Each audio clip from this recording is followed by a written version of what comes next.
Every game is big here at LakePoint Sports. It's big for the players, it's big for the teams, it's big for the parents. The next couple of days, they'll just hit differently. I'm Cory McCartney, and we are pleased to bring you the Battle for Bartow Watch Party, collection of teams that include the number 3 team in prep baseball's national rankings in Etowah, the 44th ranked team in Houston County, a star-studded Stony Brook team out of New York with Miami and Wake Forest signees and a Vanderbilt commit, and a Newton team with 2 Division I recruits. The matchups are Etowah against Newton and Houston County versus Stony Brook. We've got an expected 5:15 first pitch on those games, so appreciate you sticking with us on the stream as we were waiting for the first games to get over with, and I'll bring this next one into you. We're also going to have a highly anticipated matchup tomorrow between Etowah and Houston County at 1:30. But today we've got these 2 great matchups, and I'll be joined along the way by Prep Baseball Georgia's Ian Smith, our own Grayson Rosen, Etowah lefty Jackson Rose, and North Carolina signee. Now, we've been treated to some great matchups over the past 2 weeks during the spring break experience. Now Battle for Bartow in action. Among those down here at LakePoint Sports during the spring break experience was Illinois East Peoria High School's 2026 catcher R.J. Dunchin, and Illinois State signee Grayson Rosen went extra bases with the former feature gamer. Today we're going extra bases with R.J. Dunchin out of East Peoria High School in Illinois. He's an Illinois State commit for the class of 2026. How you doing today, R.J.? Doing great. Just came off of a 13-6 win, so feeling good. Let's go ahead and get started. I want to start talking about your first time here at LakePoint Sports, 2024 Future Games. Great opportunity for you to be seen by a number of scouts and coaches and such, but stellar behind the plate. Your primary position's catcher, major pop with the bat, and you top it all off, pumping mid-90s on the mound, very high-spin curveball as well. Everything looked impressive. You could really do it all. Is there interest in doing it all? Is there interest in playing 2 ways at the next level? That's what I'm actually going to Illinois State for, is to play a 2-way. They offered me a 2-way spot on Halloween, and I accepted, and I'll be like a 3rd-string catcher on the road. That's fantastic. So he's getting his opportunities, and we're going to talk about that, a commitment in October that you announced. In your announcement, you said you were looking forward to carrying on your family's legacy. Your dad, Ryan Sr., is in the Illinois State Athletics Hall of Fame. How big was it to have him to help you navigate throughout this whole process, which can be so difficult? It's a dream come true that I have a father that has been there and is able to do all of this. So, and also my mother as well. She went to Illinois State. Oh, wow. And is also in the record books, but that's besides the point. They both know the recruiting process, so they're able to help me go through it all. So it was definitely a pleasure to have that. That's fantastic. All right, well, let's hit the lightning round. We'll sprint to second base. What was the first baseball team you ever played on? First baseball team I ever played on was the East Peoria Raiders. Okay. And what is the best song in your playlist right now? Ooh, I don't know. I got, what's it called? Song by Whiskey Myers, or half a song by Cody Johnson. Okay. I love Cody Johnson, so I'm all for that one. Who was your favorite athlete growing up? Favorite athlete growing up? Yadier Molina. It's got to be my favorite. Love it. That's controversial, being an Illinois guy liking Yachty. Crazy. Okay. World Series prediction right now. Ooh. Let's go Dodgers, Yankees again. It's just the 2 best teams they got the most franchise. That's fair. Who's the best player between the 2, junior or senior? Who's better? I know you haven't made it there yet. Like, who's better? In what way? Who's the better athlete? I'm sure your dad has the stories. Ooh. Right now, my dad says I'm the better player. Okay. You heard it here first. Senior said it. Junior's the guy. You've seen him now at East Peoria. You're going to see him at Illinois State. You're going to see him a whole lot more after that. RJ, thanks for the time. Thank you, man. 2, 1. Now joined in studio by Etowah lefty Jackson Rose, and going to have plenty to talk about with Jackson. Man, I appreciate you coming by the way. Yes, sir. All right, but first of all, we're going to take a look at the extras that we have here at LakePoint Sports, because we look to provide a best in-class experience, and that includes access to testing and performance data that is redefining evaluation and recruiting. Curve Test Centers gives athletes an unprecedented look at how they measure up through its ball, body, and brain approach to testing. Let's go inside the Curve Test Center.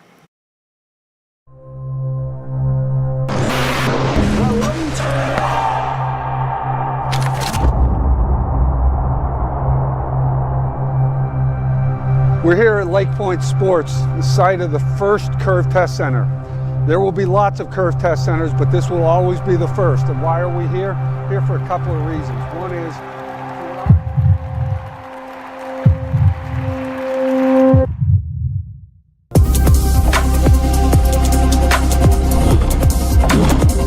if you think about the effort players are spending trying to get coaches to notice them, the effort coaches are spending trying to figure out who's actually any good, the poor parents who are sitting there saying, where's my kid headed?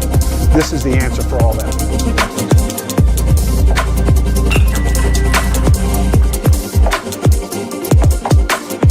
Everyone wants to be seen, right? Sometimes what can be seen is data. So it's hard to get in front of coaches at all these programs at once, or even the school you really want to go to. So using data helps us a ton. And as long as it's reliable and there's something that can give us better information with the small sample size is what we're looking for.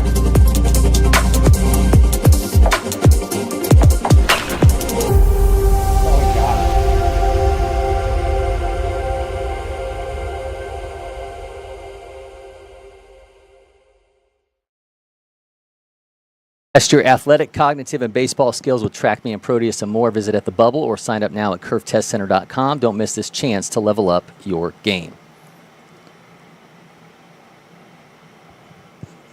Now, we are in action, by the way, between Stony Brook and Houston County, and Etowah and Newton getting underway as well. Joined, as I mentioned, in studio by Jackson Rose, UNC signee out of Etowah. Jackson, man, you guys just got done with a game against Stony Brook, one that, man, it was like an absolute marathon out there. What was it like being in the dugout for that one? Because I think you guys maybe got out to that big lead and thought, yeah, maybe this one could be over with in a hurry. Yeah. Those guys put up a fight. Yeah, they did. Well, Sean went out there, did what he always does, threw 3, and then went for the 4th. Wanted to get one more batter out before he got out, but then didn't. And then, I mean, honestly, I wanted to give some of our bullpen a chance because really haven't gotten to throw that many because, I mean, between me, Sharm, and then Jack, the game 3, we've all been throwing pretty well, so it's been a few innings there. But, I mean, it was just a lot of walks early, and then we would get behind in counts. It was getting ugly towards the end of the game, but we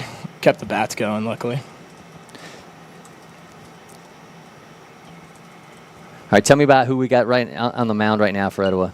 This is Jack Turner right here. He's a senior, the game 3.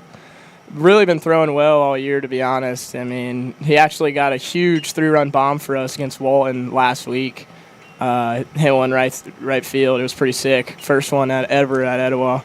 It was pretty cool. He's going to Georgia for school. Smart kid, but wish he would play baseball somewhere. But. Yeah, 43rd ranked shortstop in Georgia, 271 overall, but looking for that college experience over landing spot in terms of baseball. But, man, think about this Etowah team, and I talked to you about this in an interview that we did between games that'll be available on all the LakePoint Sports social channels here in the coming days. But this Etowah team was really just kind of, I mean, it was built from the outside for this kind of a run that you guys have put together, defending state champs, 3rd in prep baseball's national rankings.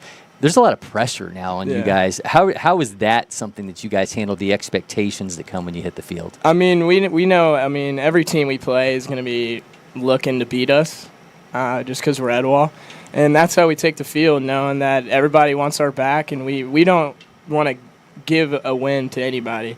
And baseball's a tough game, few outs away from losing any game, to be honest. And we just attack the field with the same motor, confidence of every game we play. And I think that's what we do really well, is knowing, like, no matter who's out there, like, it's us versus them every game. So, you in the last few days had what I imagine has to be a kind of a dream day for you. I mean, a school record 17 strikeouts and no hitter against Wheeler on March 14th.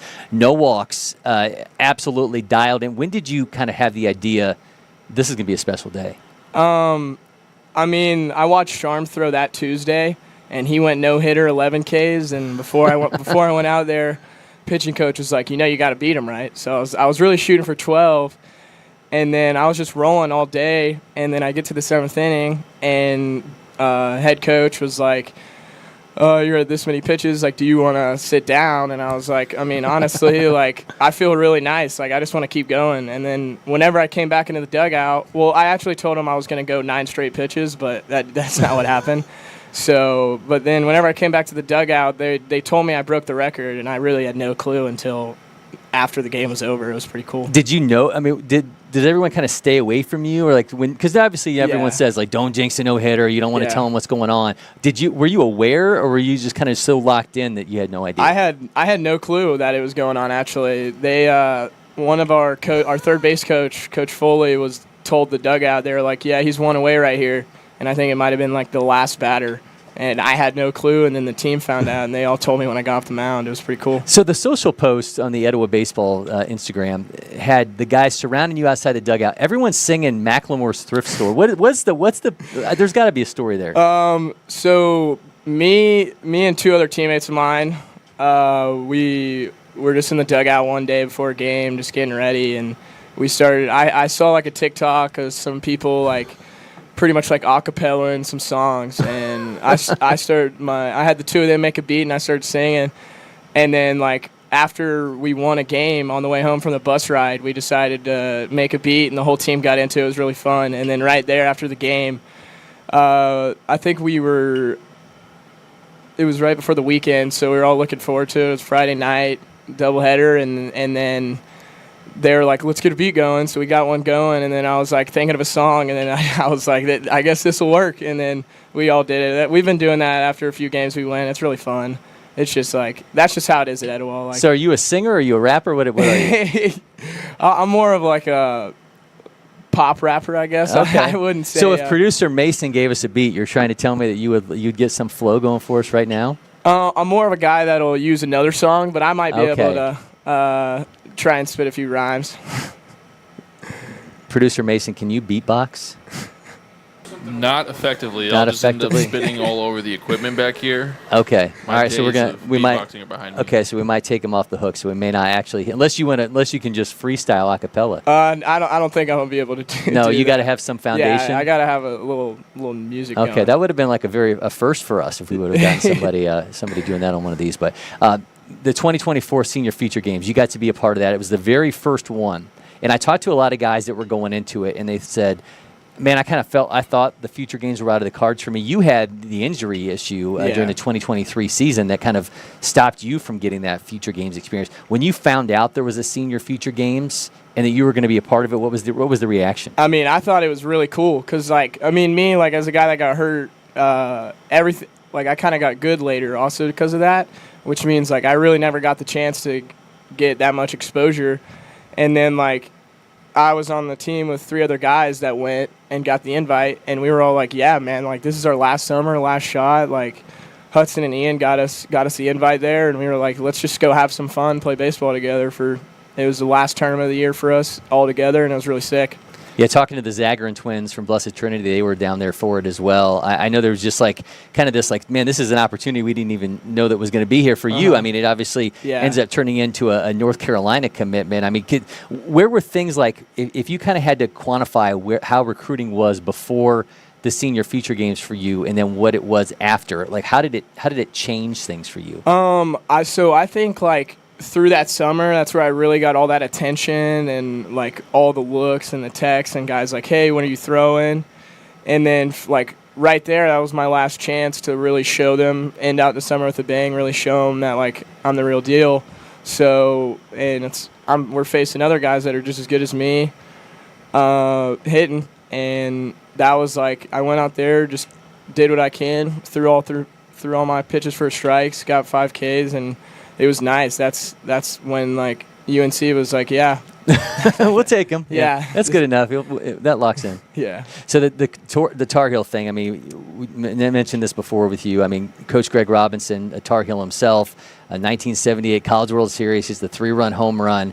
You were the very first player he's ever had going to North Carolina. Yeah. That has to be such a strange thing to think about, right? That is it's cool. It's a cool thing too, because like, I mean, he always talks about it. Like he talks about that World Series home run he hit, and we all just laugh about it. But I mean, it was just really cool. Like, because like honestly, like the coaches up there reminded me of Greg and all the coaches, like Danny Prago at 643, they just reminded me of all the coaches I've always been around, and that's what I liked about it. It just I feel like coach-player connection is a huge part of the game. That's who you're with in the next years of your life. You really gotta hope you like them, and I do. How many times has he told you about that home run?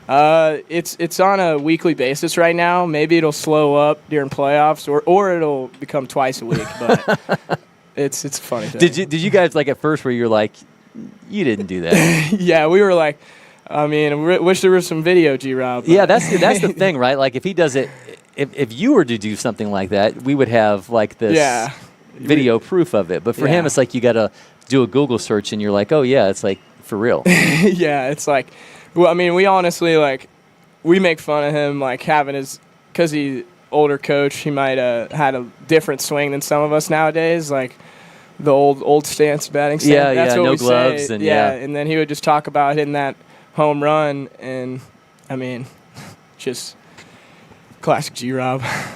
So there's this old show, Married with Children, that's a little bit before your time. Did you ever watch Modern Family? Yes. Okay, yes. so Ed O'Neill on Modern Family, he had this show called Married with Children, and he was this guy who was a women's shoe salesman named Al Bundy, and he would tell everybody about his 4 touchdown game at Polk High when he was in high school. So I would imagine it's kind of like that, like working into every conversation. It is a lot like that. That is how he works most of it into the conversation. It's like, oh, especially after the UNC, it's like, oh, hey, coach, I'm going to UNC. It's like, oh, hit that 3-run bomb. But I mean, it's just cool because, like, I mean, how often you get to play for a coach that also played at another high level? I mean, it's just getting all that information, so it's nice. Being the Diamond Heels, I mean, obviously the connection with Jordan and all that stuff at UNC, you got to be excited about the gear, right? That's what.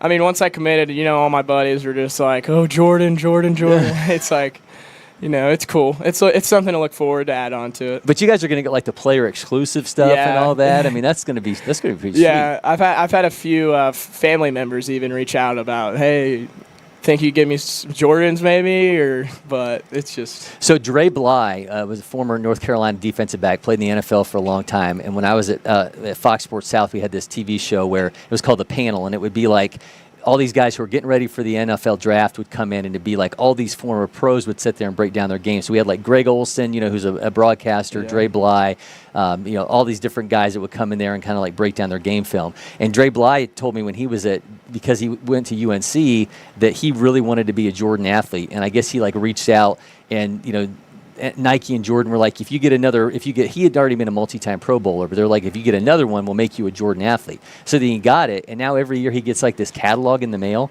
and he says he basically like goes through and he like just circles whatever he wants, and then they just send it to him. Yeah, that sounds pretty sick. I'm not gonna lie. Like, I mean, definitely. I mean, I got to look at some of the cleats and shoes they have displayed, and it's pretty sick. I love the baby blue. Do you like that better than the Etowah blue? I mean, yeah, we have. You guys have the lighter ones too. We have a baby blue uniform that me and G-Rob call. G-Rob calls it UNC, but that's what I'm gonna be throwing in tomorrow too. So nice. That's gonna be cool wearing the baby. So you're going to get a shot tomorrow at Newton, the team that's I'm sorry, you guys get Houston County tomorrow. Yes. Newton playing Etowah right now. That one's scoreless. Houston County, meanwhile, has a 1-0 lead on Stony Brook, a team that came down here from New York to play in this event. This matchup tomorrow, I mean, maybe the biggest game that we'll have here all year at LakePoint Sports, including, I'm talking MPI, future games, all of it. I don't know that we're going to have anything bigger than the number 3 team in the nation via Prep Baseball's top 50, the 44th ranked team in Houston County. What's the anticipation like within your guys' side for this matchup? I mean, we have honestly played some tough games this year. Ran into some tough teams like Stony Brook, pretty good team, but we just know, like, whenever it's me and Sharman on the mound, we know, like, we just need to get the bats going, keep the energy, stay locked in. And, like, me as a pitcher, like, I know who's behind me on defense. You got Dion at shortstop, Colin at third, Trevor in center field. Like, it's really nothing to worry about when you got guys out there who want to make the plays. So it's really cool. But you know this Houston County team, so you guys understand what they're capable of. You know the players. It had to have been a bit different for Sharma going against Stony Brook, because all you can really look at it and say, okay, they got a guy that's going to Miami, they got a guy that's going to Wake, they got a guy that's a Vanderbilt commit. Yeah. Familiarity obviously gives you a little bit more edge. You got to feel a little bit of comfort knowing we've handled these guys before. Yeah, I feel a lot more confident knowing that like I've seen these guys before, and I mean I'm sure I've run into a few of them through summer ball too. But like the Stony Brook, honestly I had no clue what we were going to see today. I knew they were a pretty good team, and so did we. So like we were just ready to play. I mean, yeah, I was talking to Jordan Serrano, their center fielder, who is a Wake Forest signee, and these guys. I mean, he said one day they'd be outside hitting, the next day it'd be crazy cold and they'd be inside and all. They couldn't. Yeah. He said it's just the inconsistency for them this time of year. He wasn't obviously making for excuses for the fact that he lost to you guys, but he was just saying like being a cold weather guy and you come down here. I mean, you guys have been playing games since February. Yeah. It's very different for them, like coming down here and just kind of getting thrown into this against some teams that are rolling and getting ready for the playoffs. But what were your impressions? I mean, they had some pretty decent players in that team. Oh yeah, I mean like the leadoff guy, the shortstop switch hitter, he put up some solid ABs against Sharm. Like you could tell most of their hitters looked comfortable in the box, ready to hit. And that leadoff guy, Sharm, got a hard grounder the first time, and then the leadoff guy got a good double. You could tell he could really swing it. I thought he was a guy that really stood out. And then they had another guy hit a bomb. That kind of sucks, but that's baseball. I mean, it was just, and then like even during IO, like watching all them field, like I thought they were defensively a really clean team in the dirt. So it's just always good to like go out there and especially non-region games, just try and play the best teams you can and want the challenge. And that's what we do. This back and forth between you and Matthew Sharman, what's that like? You guys trying to just one up one another? Because you mentioned before your no hitter, what he had done in the one before that, and when I was covering the Braves, that was always something that we would hear Glavin, Maddox, and Smoltz talk about. It was like they would be like, next guy up was just trying to outdo the one before. But what's that like for you guys? I mean, well, with Sharm throwing Tuesday, like I always kind of have like almost like a map, because like he'll be like, this guy hitting right now, like he can talk to me from first. He'll be like, this guy did this against me. Like, maybe you want to go here, and then like I'll do it. Cause like I mean, honestly, like I'm the older guy, but Sharm's one of the best pitchers I've ever seen, and just like learning from him, listening to him talk, like I love hearing all that. Like I honestly would say we're more of like learning from each other than competitive, cause like I mean I think me and him both have just really good competitive drive whenever we get on the mound, and it's fantastic watching him do what he does. Yeah, his brother Michael, obviously at Tennessee right now. He'll be at Georgia, you at North Carolina. Certainly been a huge flux of guys from Etowah going on and playing at the next level, and there's a whole nother crop when we think about Deion Cole and at Georgia Tech, Alabama landing Trevor Condon. It's turned into a factory, man. Seriously, I mean, it's just I mean, had Drew Waters a few years ago, and Drew within the Kansas City Royals system right now went through a little bit of a lull, but now it just seems like every year. I mean, you start looking through Prep Baseball rankings, and we talked earlier about Colin Anderson, a top 10 player in the nation in the class of 2028. It's not slowing down at any point. No, I mean that's the great thing too. Like, with like big names like Deion, Sharm, Trevor, like you got guys coming and watch us play, and like. For us, like it won't affect us, but like kids that are younger and get their shot, like you get a college to write their name down here, and then in a few months it's summer ball, and they're like, okay, this guy can really play. And then, because like for me last year, I was a junior, and Sharm was committed to Georgia, and like I got a few looks just from being like a bullpen arm, throwing a few innings at a time during the spring before summer ball came up, which is just really cool opportunity, and it really helps you like take advantage of the opportunities being around the team like I am. Tell me about the injury and then what the experience was like being away from baseball for a while. I mean, the injury, it was more of an unexpected thing, but I mean, I started to like throw a little harder when I was 15, and then right that fall got hurt, and it just really sucked because I mean, honestly, since I can remember, one of my favorite memories is just going out there playing summer ball. I mean, I played at 6'4" since I was 10 years old. I never left, and like most of the guys I was with didn't leave, so it just sucked not being able to go out there and do my thing and like having to watch all of them compete. But it's also like it really takes you a step back from the game and helps you really understand like why you play and like how much you want to go back out there. And I mean, ever since then, I feel like I've done my best to play every game like it's my last, and that's just what I hope to tell everyone else. What was the injury? It was internal bracing on the UCL. It was like, so there's Tommy John. Yeah, so Spencer Strider had the internal bracing. Yeah. It's like there's Tommy John, and then there's what I had. It's like the next step down. But which I think I don't think it was too bad to recover from. I just think you just got to have the hard work and mentality, and just putting on weight helps a lot too, especially for us kids. Like, I mean, we're kids. I was throwing the ball a little harder for my size. I was like 160, 165 at the time. Like, that's just not going to be able to handle high velocity and lots of pitches.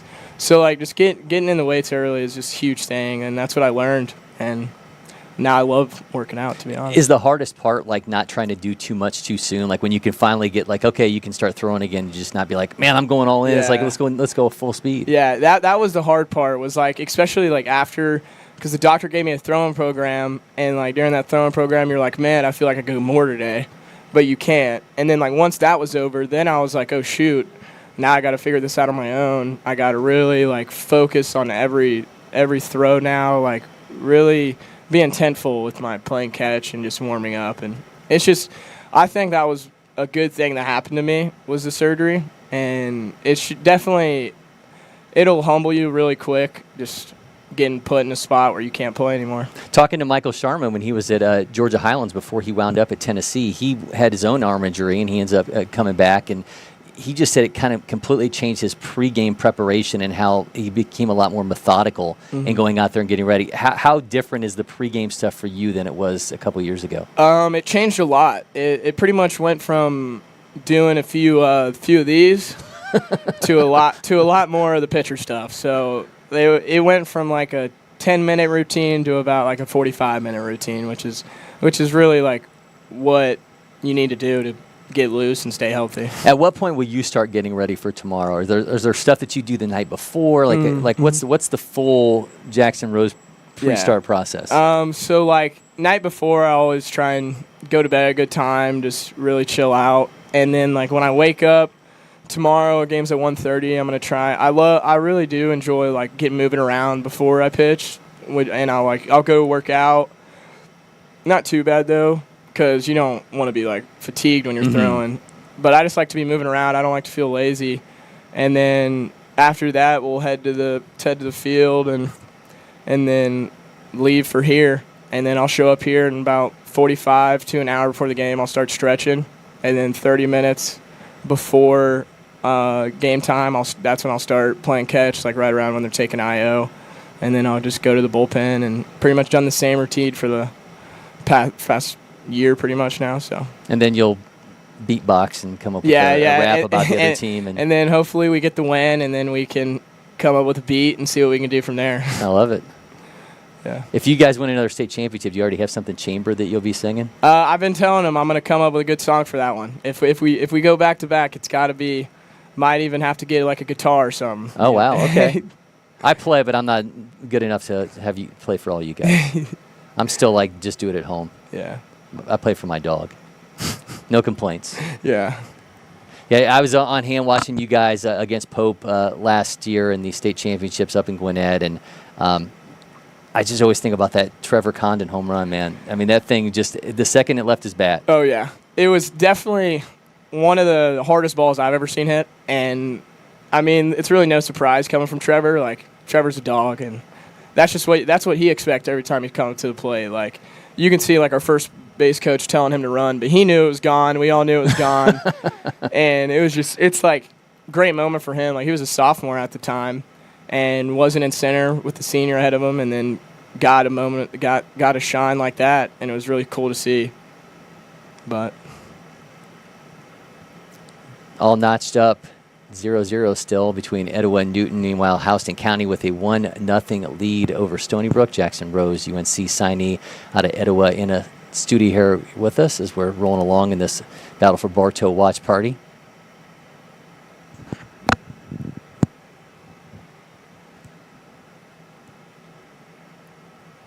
runner at second right now for Newton. Swing and a miss. Goes down on strikes. Jack Turner gets out of that one. There we go.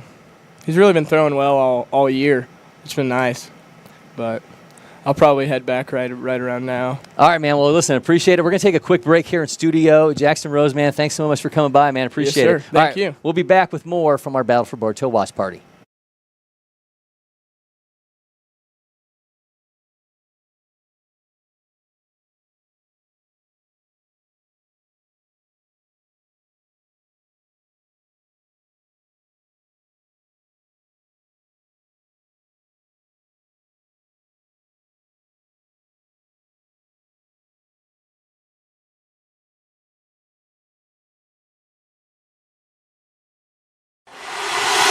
Next. Next. Stop. You got it? No. Keep going. Again. Next. Next. If you don't pick one. Oh, you have time. Am I keeping you from your job? Next. I don't even know where I am anymore. Stop. Do we finally have it? Let's go back to the beginning. Are you Your joking? electric future customized. The fully electric Audi Q4 e-tron.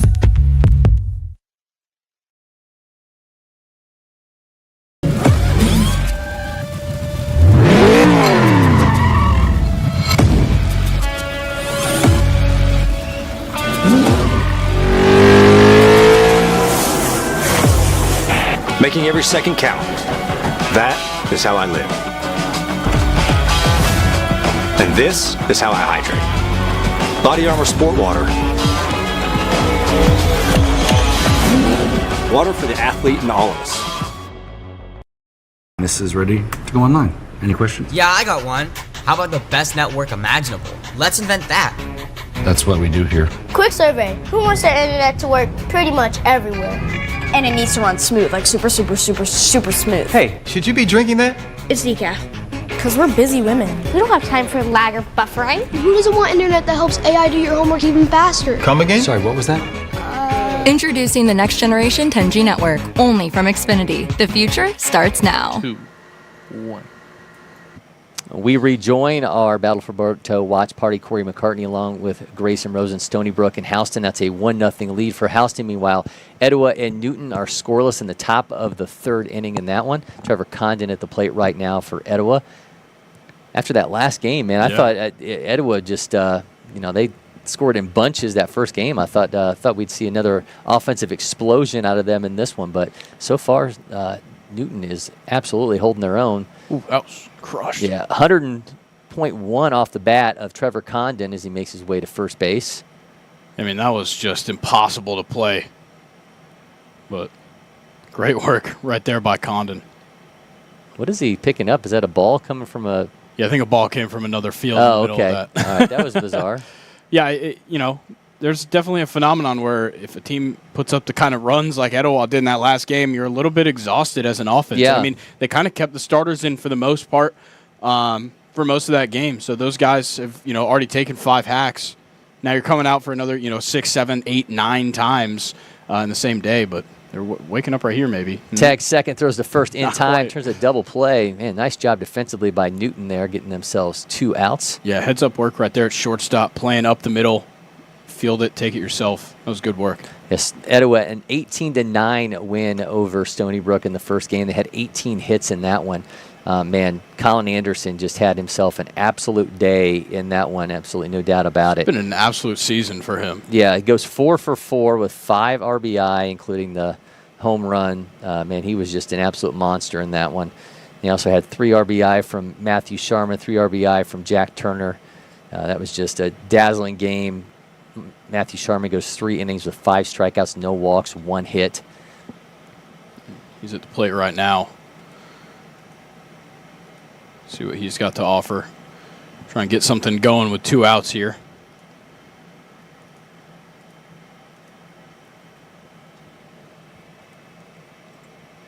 This pitcher for Newton is looking really good.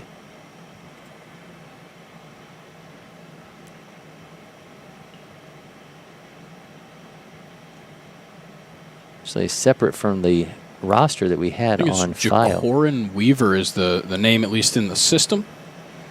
From where? Okay, we had him with number 20 on the initial roster, but Cory Weaver on the mound right now.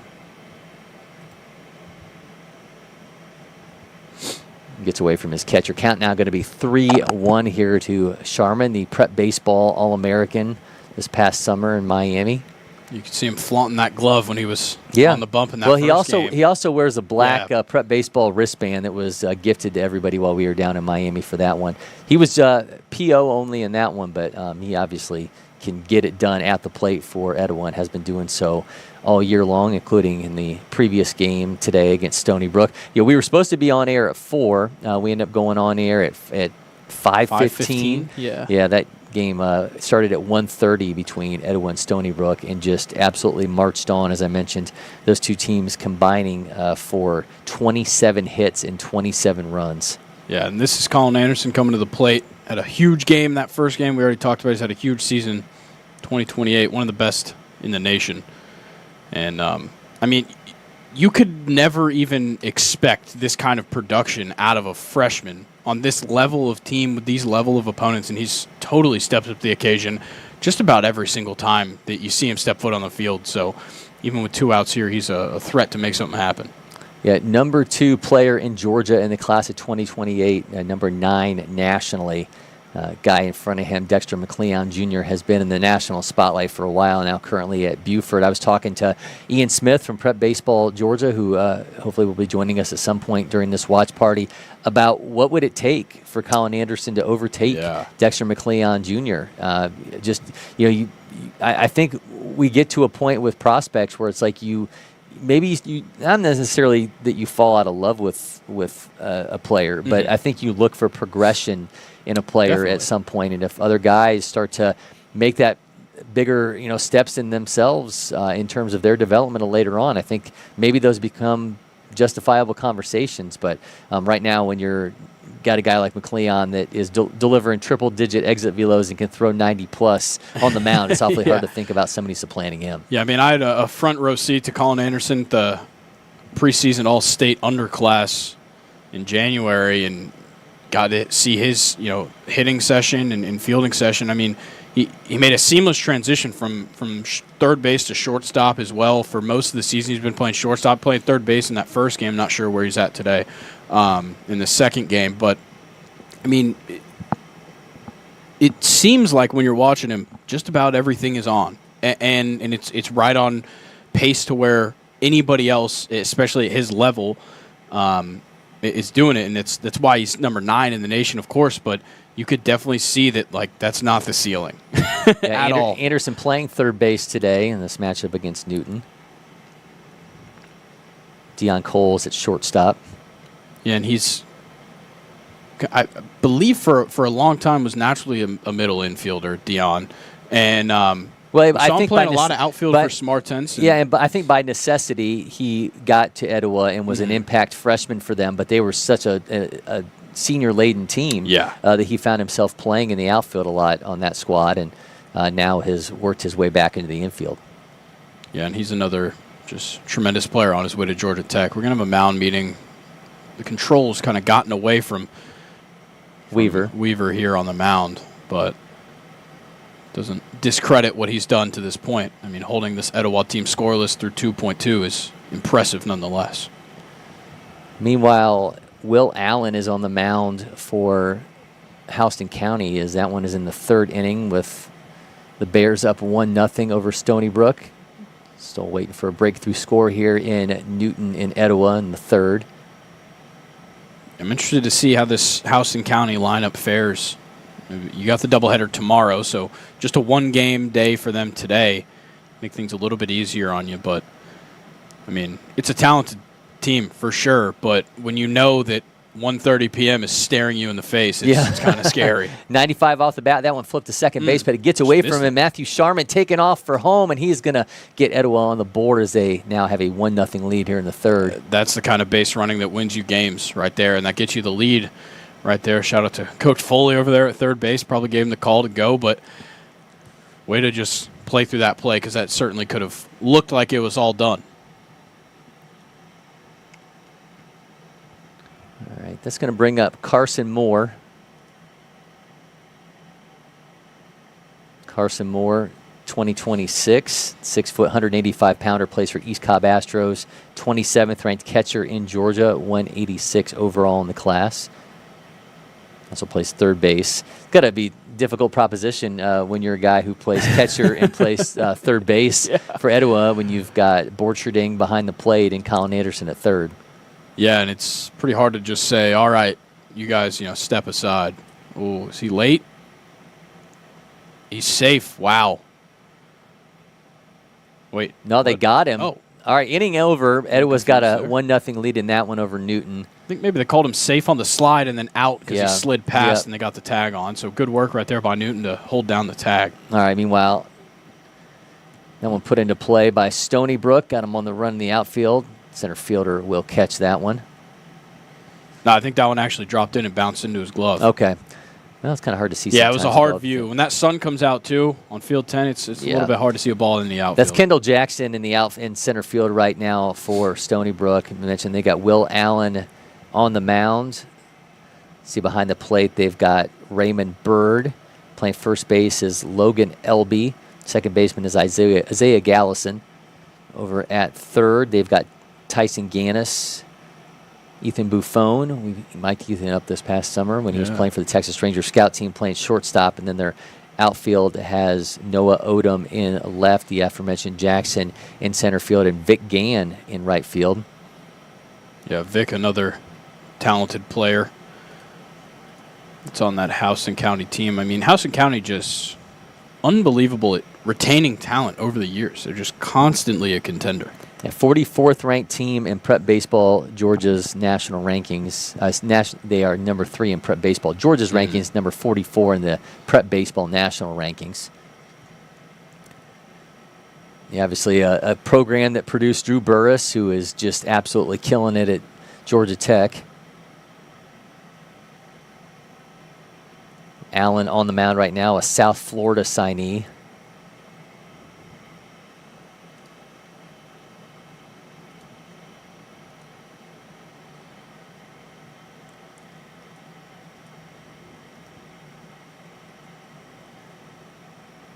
See if Newton has any offensive firepower to show. They've shown great work here pitching-wise. And kind of unfortunate to give up that run there.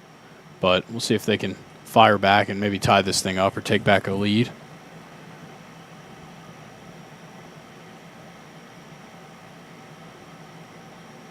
I think we might have things flipped. It actually looks like what we're seeing on the scoreboard does not match up with what we've got on the rosters. But when the lineup card I was given by Houston County, at least started out with Will Allen on the mound. Got Ethan Kennedy as the DH.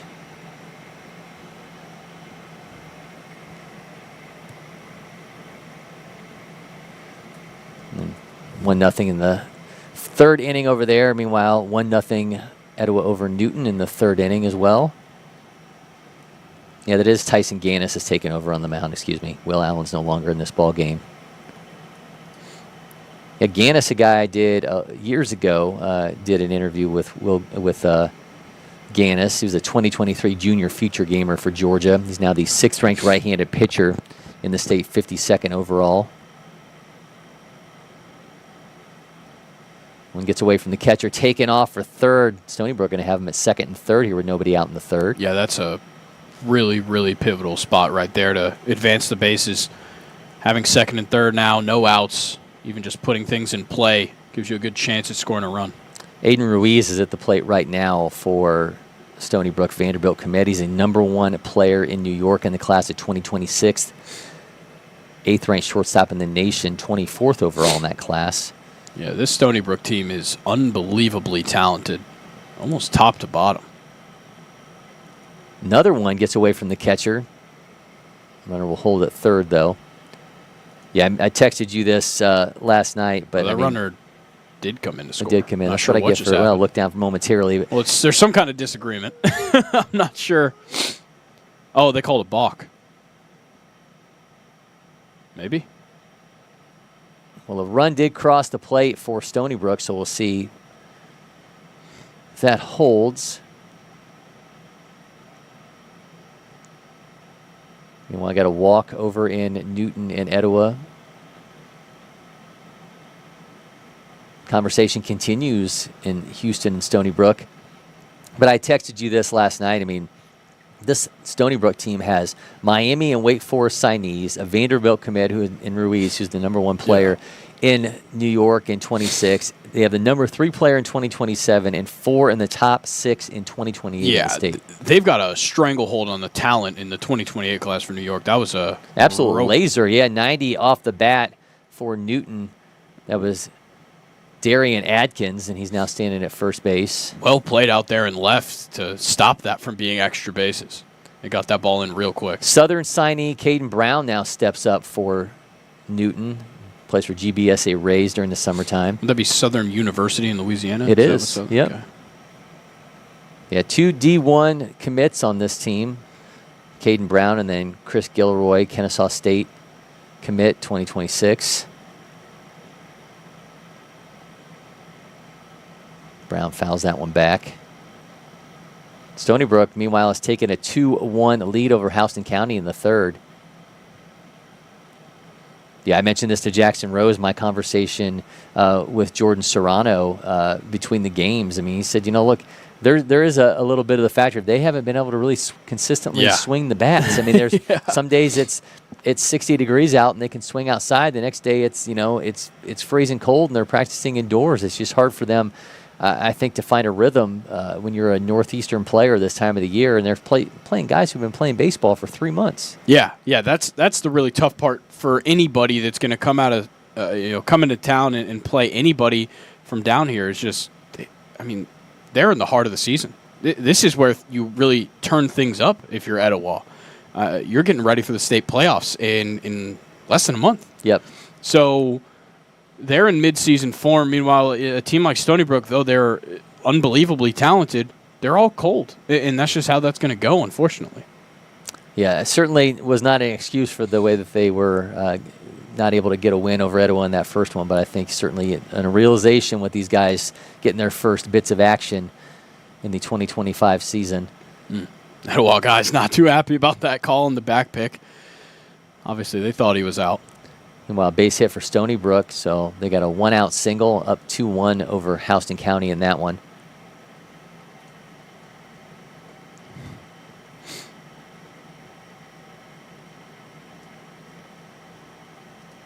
Anthony Desari now at the plate, Delaware signee for Stony Brook, 19th ranked catcher in that state, 150th overall.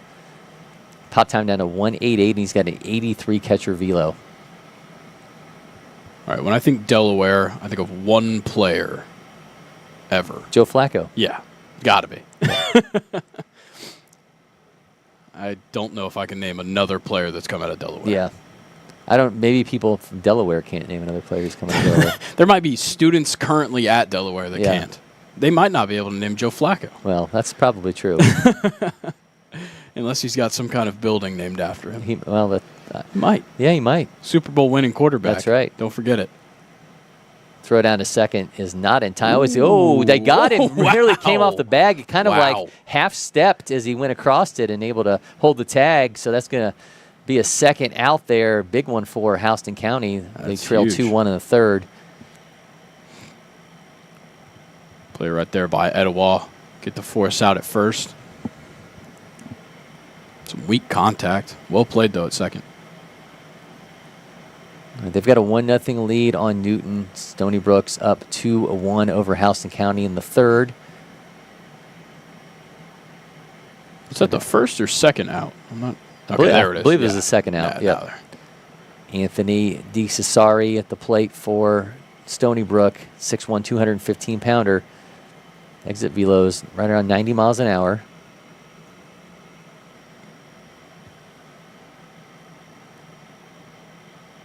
Jack Turner continues on the mound for Etowah. Pumps that. Oh, that's good. Just misses. Make it 1-0. Close one.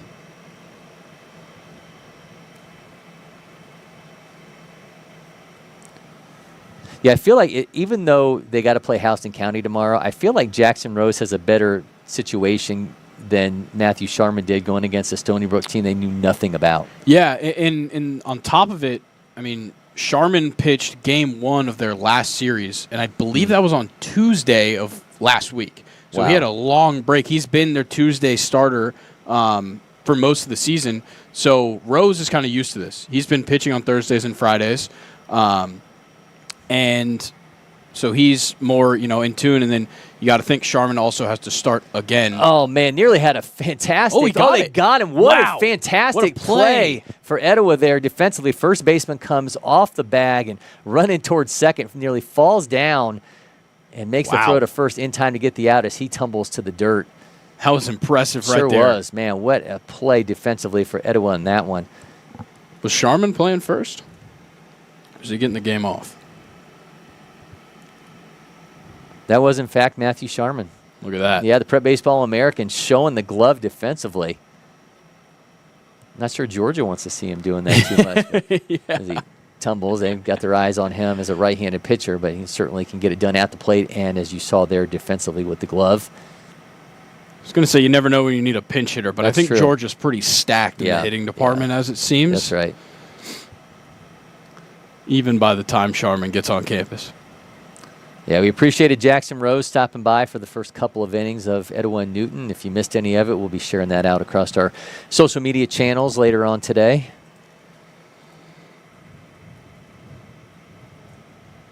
Swing and a miss. Now 0-2 as Gannis is rolling along.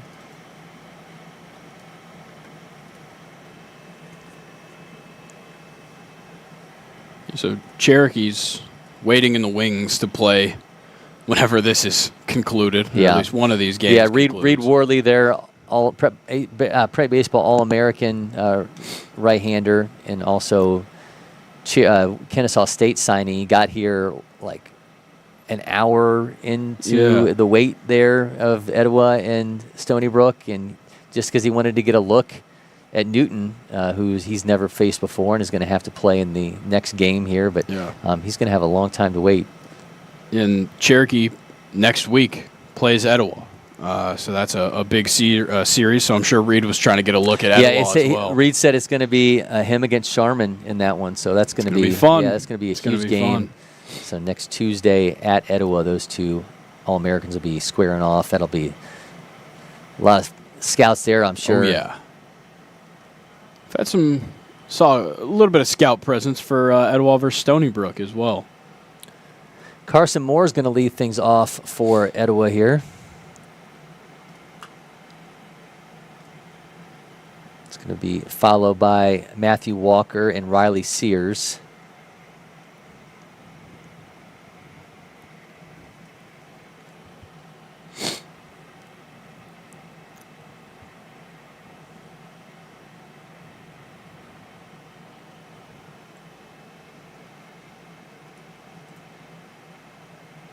Chris Nell is on the mound for Stony Brook. Nell, a Lehigh signee, plays for Team Elite, 6'5", 210-pound righty. Fastball up around 92 as he's moving along here in the third inning. Got a curveball around 77 to 81, slider at 75 to 76, and a changeup between 78 and 80. He's looked really good in this game to this point. Holding Houston County to 1 run is impressive.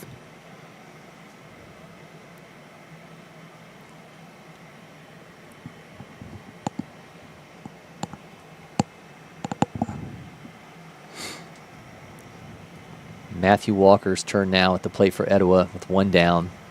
It's got an 0-1 count. Jacorin Weaver still back out there for Newton. And that one's going to the second base glove side. They make the throw not in time as Walker's going to be standing at first base. It was a tough play. Momentum was carrying him into the outfield as he took that off the bounce and gloved it, was unable to make the throw in time.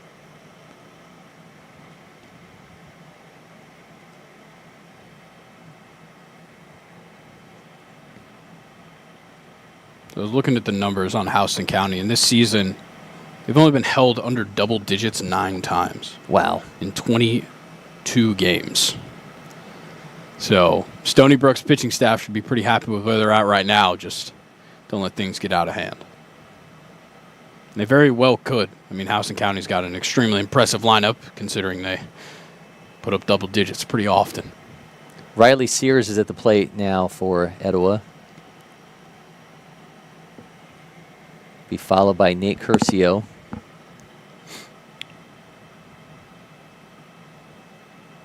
Bit of a delay over in Stony Brook and Houston County as Nell's still standing on the mound waiting for a batter. Yeah.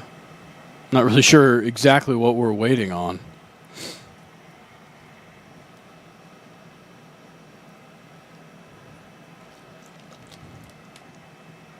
All right, well, the good thing is we're bringing you 2 games at once, so if you tire of watching Nell's warm-up pitches, you can always glance over at Etowah and Newton. Riley Sears at the plate, 1-1 count. Weaver fires. It's in for a strike. Yeah, Jacorin Weaver has not let that one run get to his head. He's still looking real solid now, going into his 4th inning of work.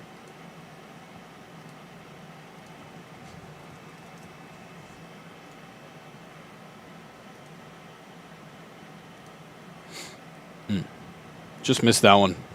A little bit on the outside half. Good pitch right there from Weaver.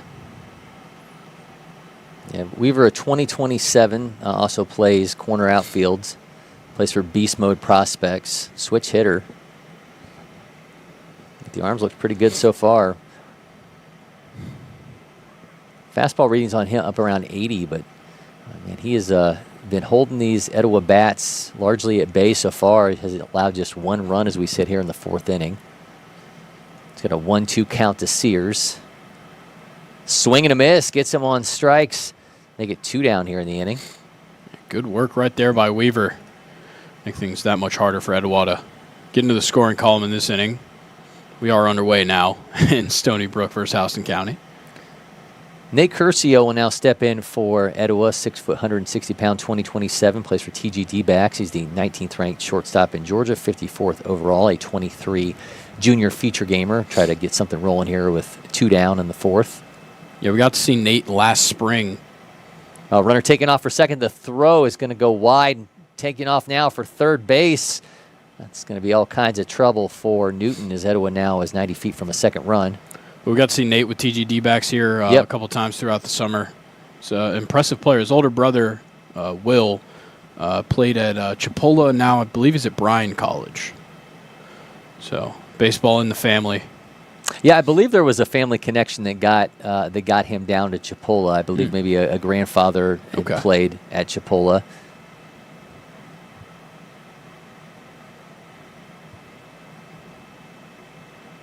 Brother Nate's got a 0-1 count. Just kind of lost the handle on that one. Yeah, make it 1-1.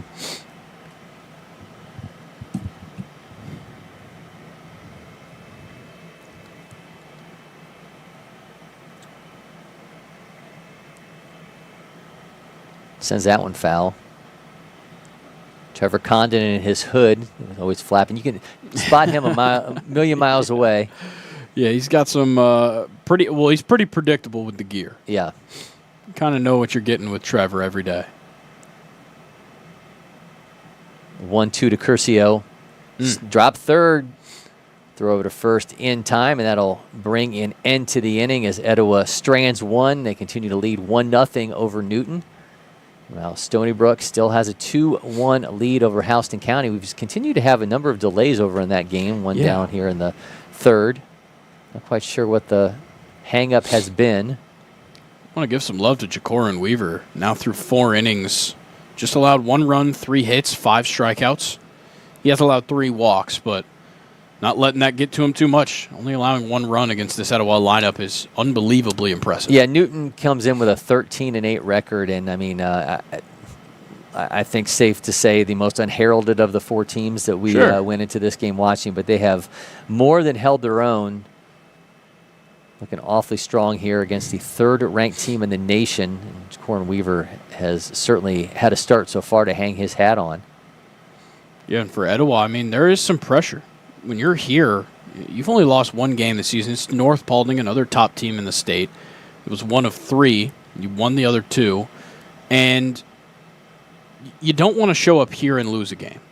That's the biggest thing. Because you went down to Lowndes at the beginning of the year. You beat Lowndes, you beat Stars Mill, and one other. And you've gotten all these opportunities to play in an extremely tough region as well. You don't want those losses to come in these out-of-region games at a different tournament, but you just got to play your game. And they've had their fair share of close wins this year, as many blowouts as they'll have. But right now, it's just you got to fight through it. I mean, Newton's putting up a great fight. It's such an interesting situation, too, because I talked to Jackson Rose about this both in the interview that we did between games and when he was here in studio.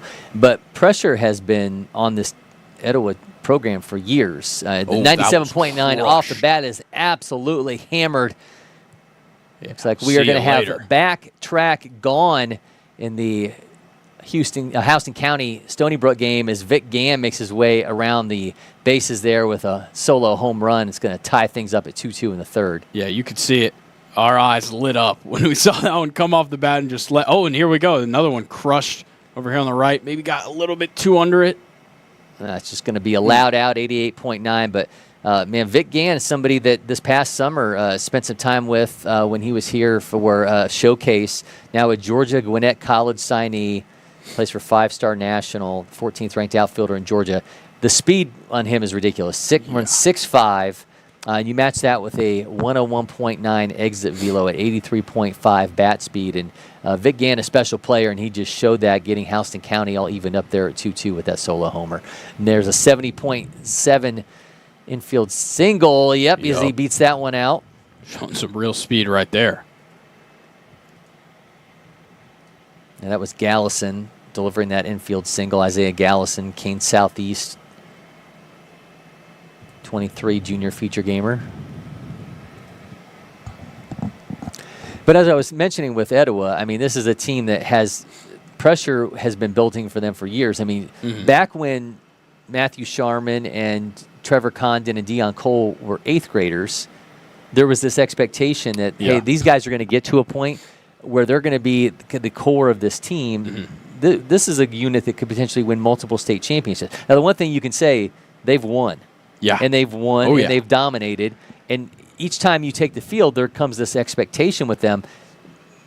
You're thinking dynasty. They've got one out of the way. So at least they can say that it's not going to be something where you look back and be like, you guys didn't do this, you didn't do that. They've performed, they've delivered. They just have expectations and pressure each time they take the field. I mean, last year as sophomores, that core won a state championship, and obviously tons of other talented players. Yeah, I mean, Dimitri Angelopoulos, who's now at Georgia Tech, was a major piece for them a year ago. Jackson Rose. Now they have Jackson Rose this year, and it continues with the guys that are around them. I mean, we mentioned Colin Anderson multiple times, that big-time freshman, but that kind of core of 26s was I think, the way everyone looked at it and thought, if those guys all stay at Etowah, there's no telling what this team and what's crazy is this is a program. There were state runner-ups before those guys got to Etowah. These guys were in 8th grade, and in 2022, they're state runner-ups, unfortunately, to their rival and my rival as an Etowah graduate, Woodstock High School. But they've bounced back, and you go Final Four appearance,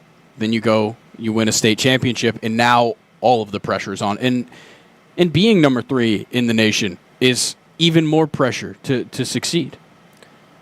That one drilled at 90.4 off the bat, but it's caught by Condon in center field. It's going to bring an end to the inning. Yeah, I mean, now it's like they have bigger. Not to say that a GHSA state championship is not the aspiration, but they could be in line to knock off teams like Corona in Tomball and be a national champion, and bringing that to their school and their program would certainly be an absolute. Something really special. Yeah, it's incredible. I mean, I've talked about this a couple of times where it's like 2017 with Drew Waters and a number of other contributors on that team. They won a state championship, and it was kind of not out of the blue. They were a good team, but it was surprising to everybody because it was a program that had not won. And then you go through a 4-year stretch, and then it's runner-up, Final Four, state championship, back-to-back-to-back. And all of a sudden, all of the eyes are on you going into this 4th consecutive year where last year, of course, the expectation was get back there.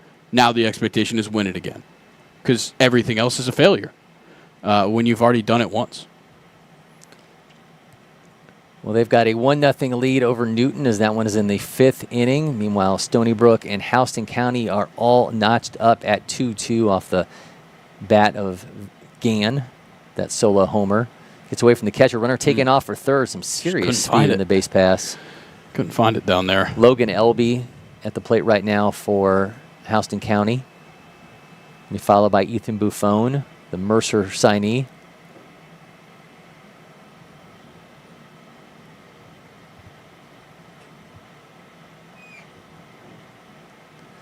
They've been really impressed, as we've said multiple times here, with Newton, a team that, again, maybe didn't come in with quite the credentials of Houston County, Stony Brook, and Etowah, but they are looking awfully strong here. Again, they'll have another one against Cherokee as the night marches on here. And we'll be back tomorrow, by the way. We'll have that Etowah Houston County game for you at 1:30. Jackson Rose will be on the mound for Etowah in that one. Just bringing you one single game during that time window. Got a mound visit. I was going to talk about how Chris Nell just kind of lost a little bit of control since that solo shot. Let's see if Coach wants him to ride it out. All right, well, while we're waiting for somebody to step to the plate on either side, we're going to take a quick break in here in studio. We'll be right back with more from our Battle for Bartow watch party.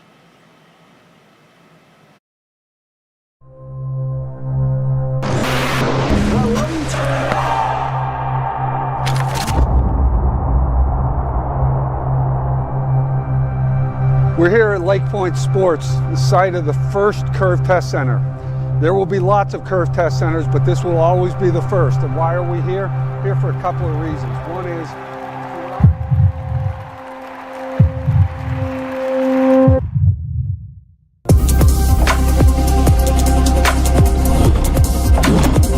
if you think about the effort players are spending trying to get coaches to notice them, the effort coaches are spending trying to figure out who's actually any good, the poor parents who are sitting there saying, where's my kid headed?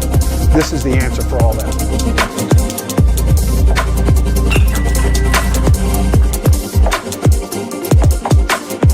Everyone wants to be seen, right?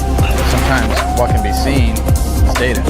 So it's hard to get in front of coaches at all these programs at once, or even the school you really want to go to. So using data helps us a ton. And as long as it's reliable and there's something that can give us better information with the small sample size is what we're looking for.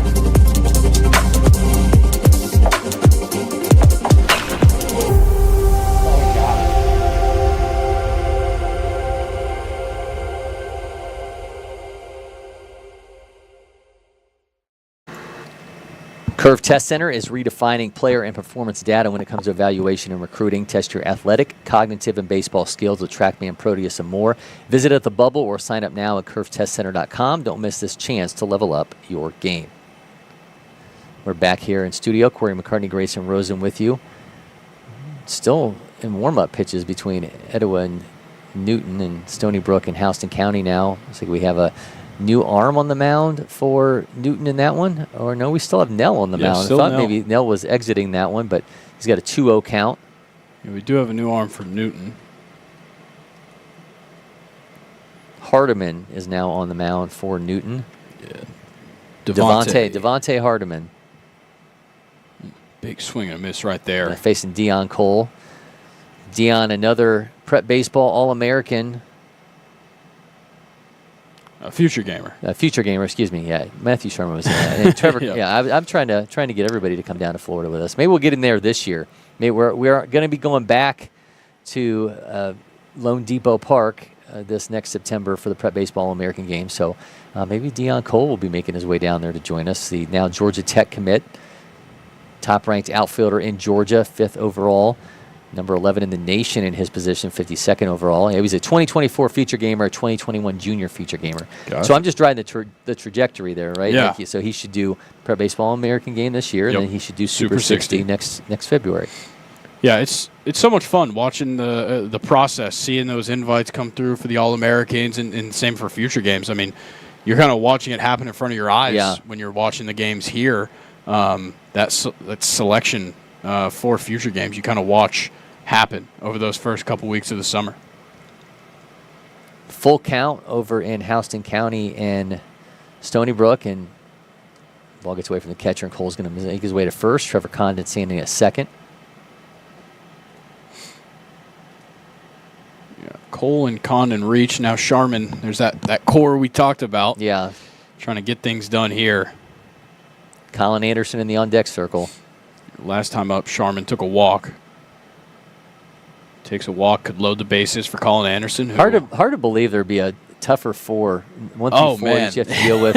I don't know if there's one in the country. I mean, Corona might be up there.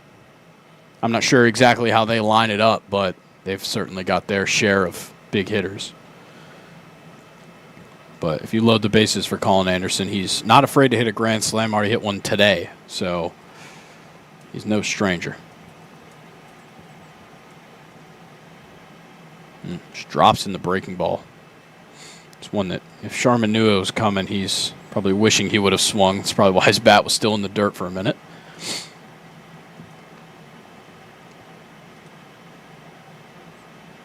Disengages right there. Yeah, speaking of Corona, if you happen to watch the Braves game last night, Brady Ebel's dad from Corona is one of the base coaches. One of the coaches for the Dodgers. One of the coaches for the Dodgers. He'd been there for quite some time with Dave Roberts. No one caught in left field. Runners for both retreat. There's 2 Abels, right? There's Brady and Trey? Yes, yep. Yeah, Ebel, yep. Sorry.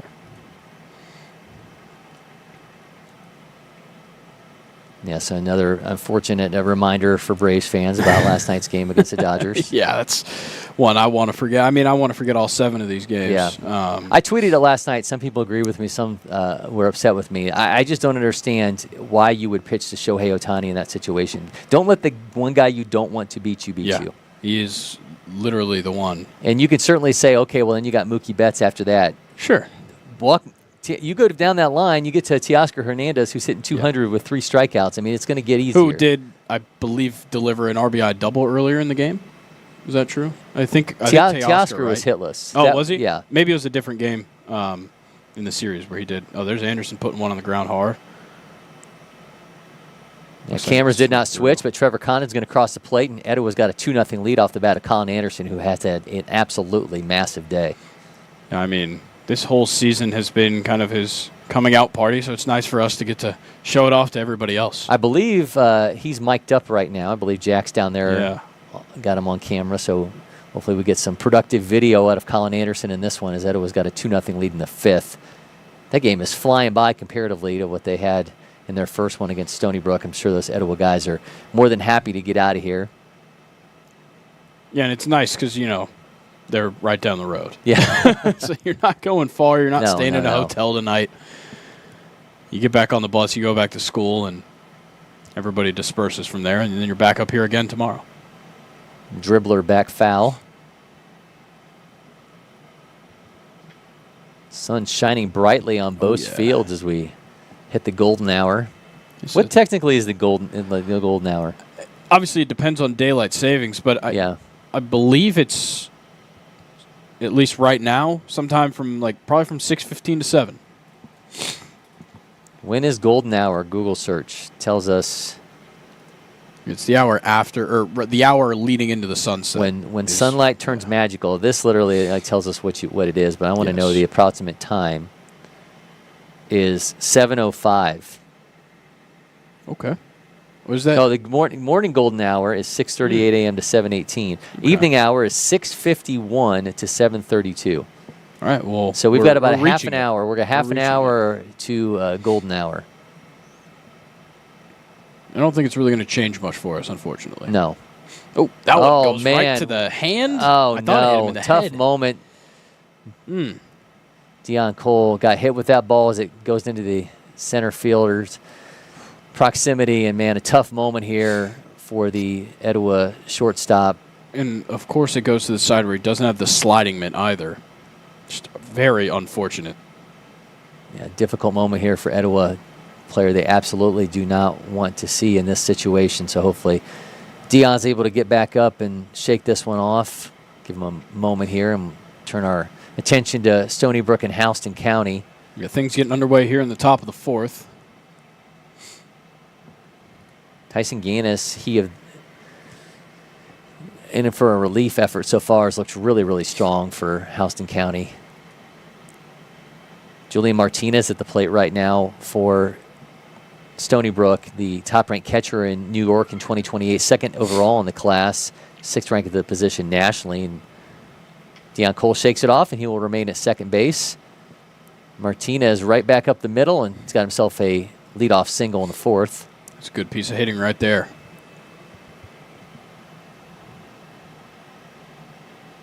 All right, that'll bring up Caden Borcherding. A couple runners on. 2-0 lead for Etowah in the fifth. Cole's running. Yeah. Take out some frustrations in the base pass, and he's now standing at third. Trailing runner advances to second.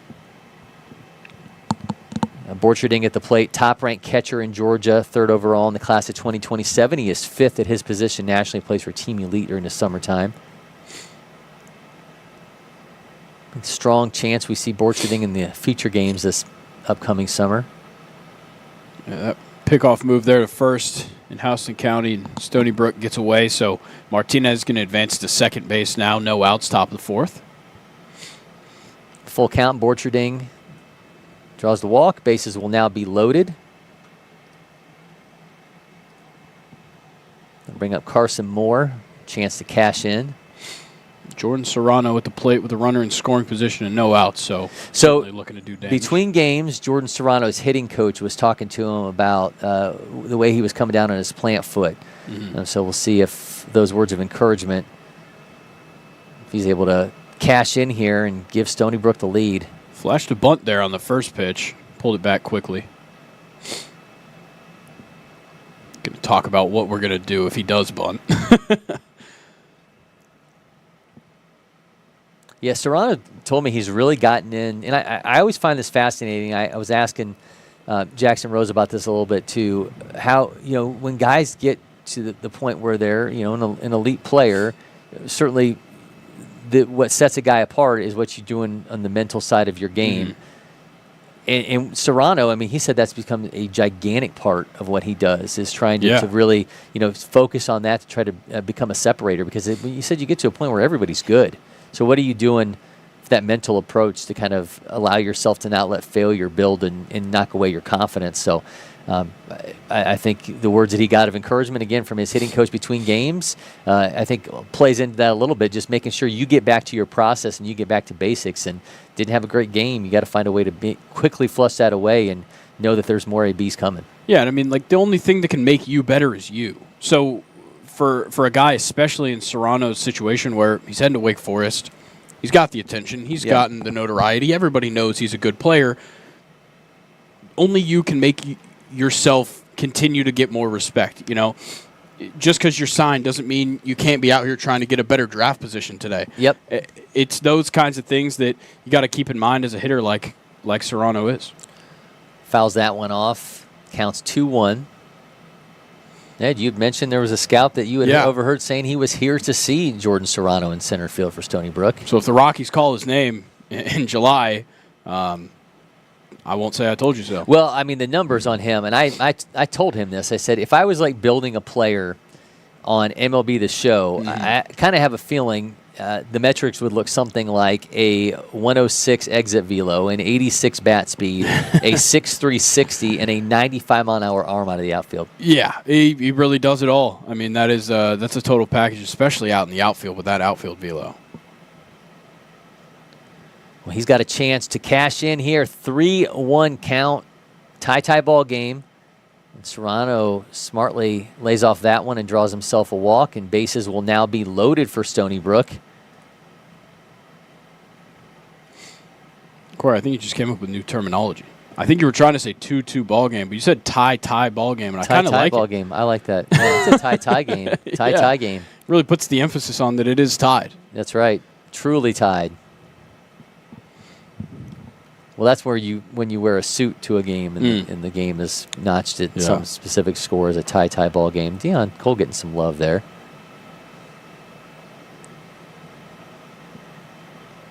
Glad that he's back out. Yeah, obviously we don't want to see anyone injured, especially when we're broadcasting the game for everybody to see it. But certainly you don't want a player of that magnitude to be out for a lineup that desperately needs his production if they're to reach their potential.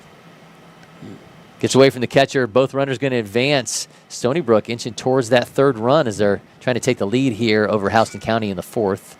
Yeah, it's Mateo Lopez. Did they intentionally walk him? I'm not sure what just happened right there. Was that ball 4? Don't believe that it was, but Lopez is going to be standing at third with the bases loaded. Or standing at first now, excuse me, the bases are loaded. Yeah, maybe they're saying it hit him? I don't know. Yeah, if Houston County's coaching staff hadn't logged enough miles on their pedometers today, I think they've gotten it as they've been out. I think there's, these things have needed their description. Yeah. So I understand the need for information, but you're right. They are covering some ground today. Coach Matt Hopkins has been given a couple opportunities here to come out and seeing some bunting action right there. Good work right there by the pitcher to let that get foul. That was a fantastic bunt. Just barely rolls out. Yeah, Newton trying to get something started here against Etowah. They've got 3 hits, but nothing to show for it. They've also committed a couple errors as Etowah scored 2 runs on 4 hits.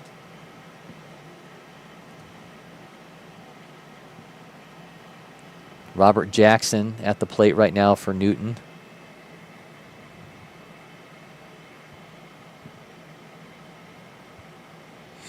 I've been a little bit interested in Stony Brook's approach here in this inning. We've seen a couple of their guys showing bunt.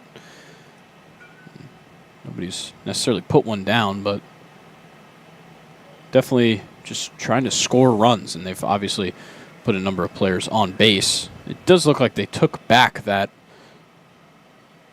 base runner that was issued.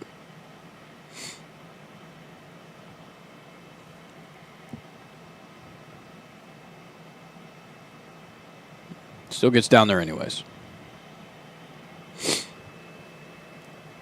All right, so now the bases are loaded for Stony Brook. And that may be the end of the day for Tyson Gannis. I think Coach Matt Hopkins just wanted to come out and get a couple more stats. All right, meanwhile, 2-1 count over in Etowah and Newton.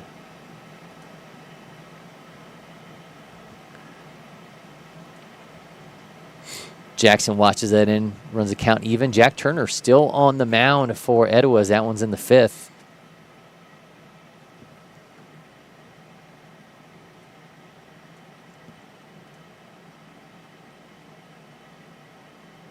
See what Turner's got here. Interesting hearing Jackson Rose say that Jack Turner is going to go to Georgia next year and just wants to be a student. He's going to leave baseball behind and gets a swing and a miss and gets himself a strike.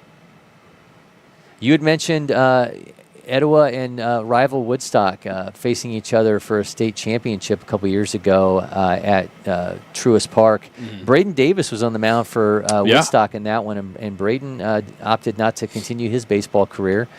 I think you certainly hate to see a guy when they reach certain levels and have certain amount of success to not try to parlay that into something, but you can also understand a guy just wanting to have a normal college experience because I would imagine there's a point where you play so much travel ball, you play baseball at a high level down here in the Southeast in high school, and it maybe feels like you're playing in college, and you've had a career by the time you get done with your high school baseball career. It's an unbelievably intense environment, and that's why we really have to give our support to these guys that are doing it year-round. And they've been doing it year-round for 5-10 years. Some of these guys don't take breaks. I mean, we talked about Jack Bauer taking that break this fall. What he said it was his first time since eighth grade. Taking a break, and I mean, he came out there 102, so maybe a break is well needed. But. Kendall Turner goes back off the glove of Jack Turner, throws to first in time. Athletic plays. He just stuck with it, kept his composure, and able to throw it to first for the second out. That's a tough play. I mean, that ball. A lot of times the ball pop up like that. You get nervous. You get start freaking out and try to turn around and look everywhere for the ball, but. Jack Turner kept his wits about him and throws it over to first for the second out. Maybe Georgia needs a walk-on. It's looking good right now. Yeah. Darian Adkins steps to the plate for Newton. Notable Georgia walk-on from Etowah, Jackson Etter, the guy that walked on at Georgia for basketball. Oh, man, tough play. Yeah, Cole's got it. Throws in time for the wow. What a fantastic play by Deion Cole. Man, that looked like that was absolutely going to be an infield hit. As that one goes into center field, the outstretched arms of the second baseman. Deion Cole cuts it down at the grass and able to throw it in time for the out. Trying to make sure he never goes back to the outfield again. What a fantastic play. Covered some ground, too. Yeah, he was like Cole on the other side of second base when he made that throw, and he was deep. I think he was on the infield or the outfield grass. Web gem alert by Deion Cole. Unbelievable play. Stony Brook now leads 3-2 over Houston County. Big swing and a miss right there. Trying to put that one in the parking lot of the Champion Center. Maybe in the Champion Center. This is Aaron Arston at the plate right now for Stony Brook. Arston, Mako Nationals, who he plays his travel ball for, Northeast Community College signees, the 14th ranked outfielder in New York. Exit velo's right around 90. Sends that one into left field. Here comes a throw, and isn't going to be in time for an out, but Stony Brook nonetheless adds another run. They now lead 4-2. Almost look like it went to left field, but I believe the shortstop cut that one down. Yep. 90.8 off the bat. Nice job at short to stop that from going any further. But Stony Brook continues to lead over Houston County.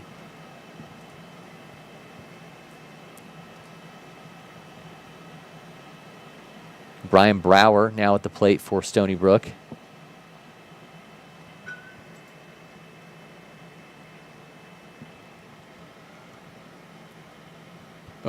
Oh, man, 86-5 off the bat. That went into the right field corner. Is it going to drop down? And it, in fact, it looks like it maybe got out of play. Yeah, just missed extra base magic as Arston's. No, I think it landed in and then the ball left the field. Okay, so if you've not been to LakePoint Sports, in the back of the bullpen near the fence, there's a gap back there. So a lot of times we have a ball will glance down and go out of play. So a ground rule double for Aaron Arston. Make it 5-2 here in the top of the fourth. Kind of missed the trajectory of the ball here with our cameras. And so what you're seeing on screen right now is exactly what we're seeing. We have four spots on the feed for us as well. So seeing these games a little bit smaller than we typically would as we try to bring you as much action as we can during these watch parties. And just missed the flight of that ball into right field. But Aaron Arston coming through big time, extending this lead for Stony Brook.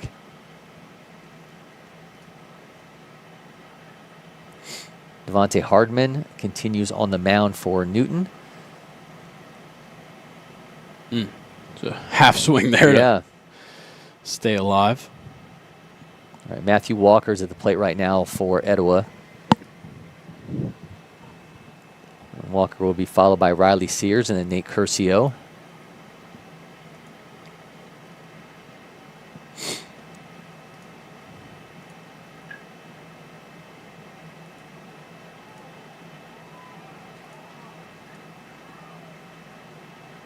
Aiden Ruiz at the plate right now for Stony Brook. Ooh. Good work running that one out. Tough play there at second base. Yeah, Aiden Ruiz, the Vanderbilt commit, pops out, and that's going to bring it into the inning. But Stony Brook has a 5-2 lead over Houston County as that one moves along. Meanwhile, Newton and Etowah has got a 2-0 lead for Etowah in that one. Yeah. Big inning right there for Stony Brook to put 3 up. All right, well, we got a break in the action. We're going to take another break here in studio. We'll be back with more. You're watching the Battle for Bartow Watch Party. At Academy Sports and Outdoors, you'll always find more fun with great brands at the best prices. More of this, and this. So you can get together for a little of that, and a lot more of that. And even some of that, and that's good. Have more fun with great brands at the best prices. Only at Academy Sports and Outdoors.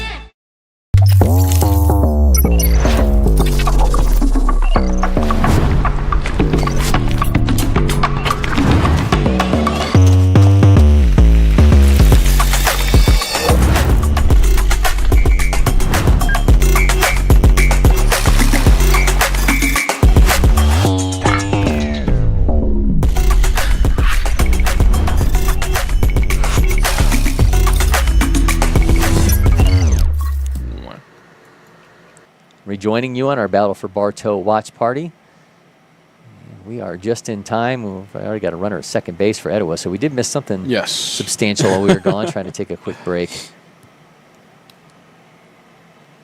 2-0 lead for Etowah over Newton. The kind of great thing about these watch parties is that we can take a break whenever we want. The bad part is if you happen to take a break across the whole thing and we don't just take it in our window down at the bottom corner, could miss a touch of action, which did in the Etowah and Houston County. Etowah and Houston County tomorrow. Etowah and Newton game. Stony Brook's facing off against Houston County. You're just excited for tomorrow. I really am. I mentioned it a couple times, and I said so to Jackson Rose. I really don't know that we're going to have a bigger game at any level this year. I mean, we'll see some really great players during the summer when events like NPI and the 17U, 16U, 15U national championships.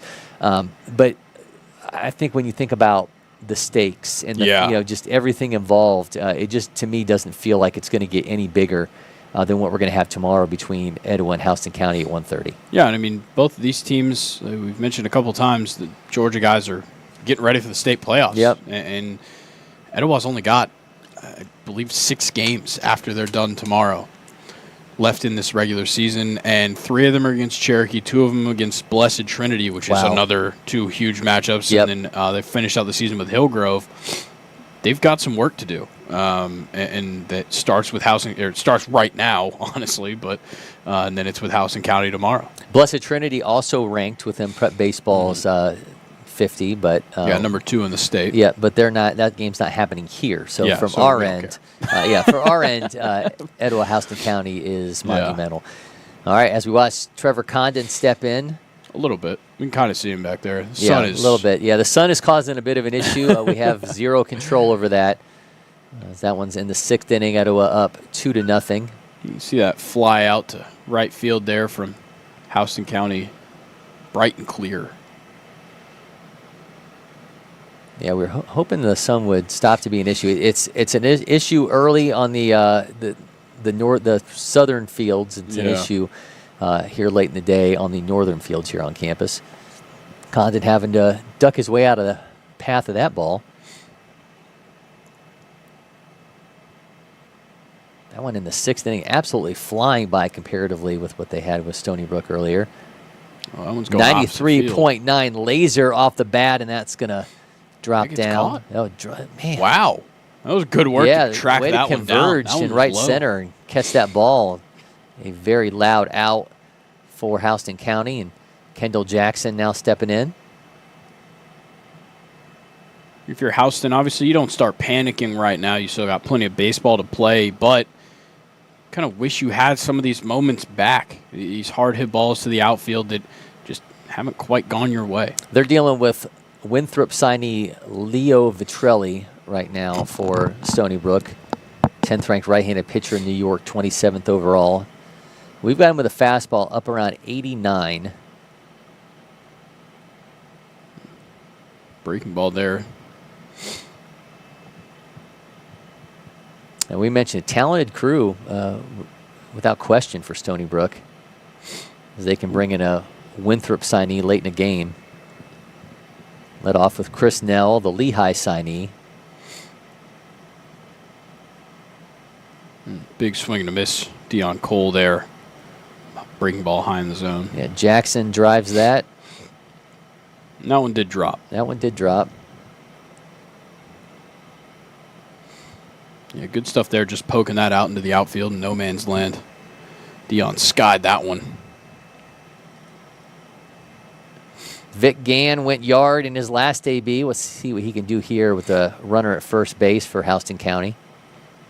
Dion Cole, a loud pop out to the outfield, 94.6 off the bat.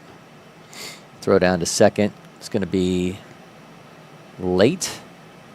I mean, we had a 108 exit velo. Yeah. From Connor Essenberg this past week, so did not leave the yard. So real close, yeah. But not hard hit ball at 94.6, but I'm just saying we don't wake up for anything north of 102 anymore around here. 102 is the standard. That's right. Everything above it. Yep. We'll show you some love. Now, if on Saturday's broadcast we see 102, then if we have 14-year-olds, we'll be jumping out of here. If we have 14-year-olds that go 102 in Saturday's broadcast, which will be at 10 a.m., so join us for that one if you'd like, as we have coverage of the Georgia Major Elite. That would certainly be something. I mean, technically, at the beginning of this season, Colin Anderson was 14 and did hit well over that, but not here, unfortunately. Kendall Jackson gets back. 1-2 count here to Vic Gann.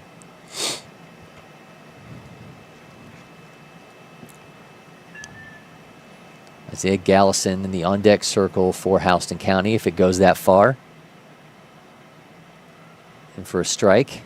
Strike three. Ending strikeout, by the way. I think maybe Vic Gann didn't realize he had 2 strikes on him. That's going to bring it into that one. As they march along, Stony Brook leads 5-2. Etowah with a 3-0 lead over Newton, the bottom of the 6th inning. Throw down to Cole. Nice little glove work there. Tried to nonchalant throw that over his shoulder. Didn't quite work. Yeah, so he had a play in the first game where I know you had missed it. Makes this play on the edge of the grass on his knee and is able to get up and make the throw to first in time for the out. I would say between those 2 plays, the Deion Cole defensive highlight reel has been full today. Yeah, and it's so funny to think about that he did start off the season primarily playing in the outfield, but gets back into the middle infield and hasn't missed a step. Jack Turner just keeps rolling along on the mound for Etowah. Let's check the pitch count here. He's up to 62 pitches as we set in the bottom of the 6th inning. Not bad at all. It's allowed no runs on 3 hits. Nice swing and miss right there. Yeah, Vic Gann, saw him deliver the big blow for Houston County. They need to get something going here. They trail 5-2 as that one is in the bottom of the 4th inning. Tyson Gann is still on the mound. I think we're heading into the top of the 5th. Top of the 5th, okay. Stony Brook gonna correct, yeah, top of the 5th. Add on to the lead. Scoreboard has not flipped on that one. Yeah.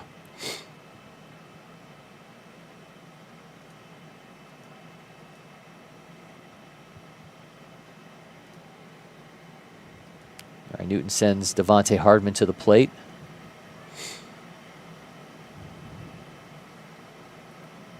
Did he go? Yes. He did. 0-1 to start things off against Hardman. Jack Turner's just continuing to make quick work. You know, and I think a really big piece for them, too. I believe you said earlier, you know, the way they won a state championship last year, they didn't go deep into a bullpen. Not at all. For a lot of their games. And, you know, I think having somebody outside of Sharman and Rose where things do get dicey, I mean, we just saw a case in point right there how tough it is to be able to see. Yeah. Jack Turner couldn't even see the throwback from Borcherding. Yeah, I think he's standing in that middle spot between the top of the scout tower and the awning. Yeah, and you can see how bright the top of the mound is. I mean, it's got to be really tough on Turner right now to field those balls back from Borcherding. But to have a third arm, and if something goes awry for either one of them and you have to move on from a starter, I mean, to have a guy that's throwing like Turner is right now is a huge commodity for Etowah. Yeah, it definitely is, and I think, look, Etowah didn't go to a Game 3 at all last year in that state playoff run. But when you factor in the talent they had on that squad with the older guys, like we talked about, Dimitri Angelakos and Caleb Hughes as well in that pitching staff. I mean, yeah, Southern Miss. You could have gone further if you needed to, and they just didn't find themselves in that spot. Now, maybe you say the pressure's on, but with how Jack Turner's pitching today, I mean, I wouldn't be afraid to go to Game 3. One driven foul. I believe Turner can see now because we can see what's happening at home plate. Yeah, I think the sun has just gotten to the right spot now. Now he's got a 1-2 count here to Hardiman. And he was effectively pitching blind and doing a pretty good job of it. Let's see if he makes another one. Or is Deion going to make another one? Yep. Oh, man. Deion Cole just will not stop in the infield today. Unbelievable play right there. Racking up the web gems. Makes it the second out there in the 6th. A bit of a delay here. I believe the umpire's being attended to. All right, we'll continue now in Stony Brook and Houston County.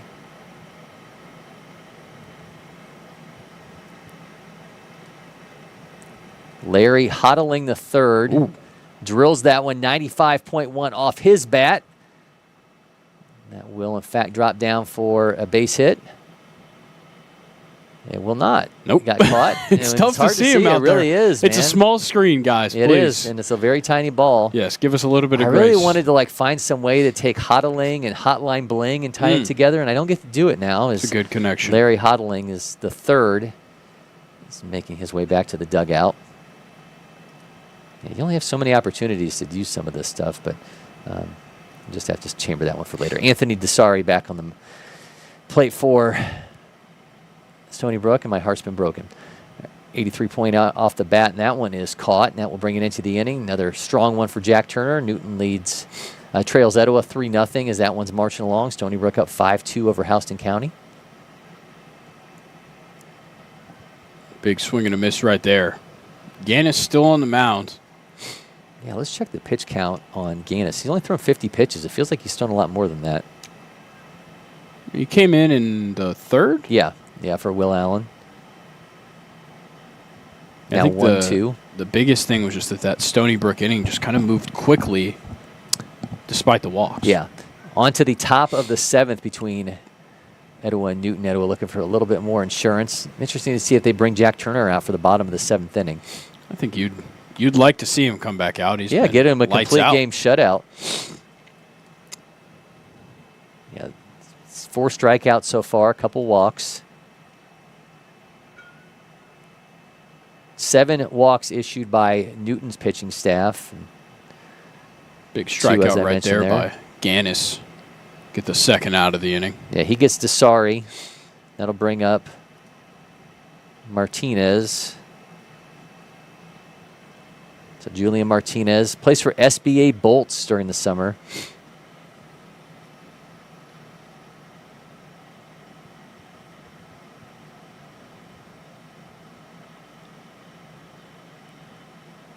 Gannis pumps that in for a strike. Etowah's last chance at trying to extend this lead before they try and ward off a Newton comeback. And the lead off with Matthew Sharman. They get Martinez. They did not. He beats it out. I think the first baseman's foot just came off the bag. Yeah, that one was moving slow. It was only 58 off the bat, and the shortstop kind of had to play back on it. A really tough play to make. It was honestly surprising he got it there as soon as he did. All right, so runner at first with 2 down for Jordan Serrano.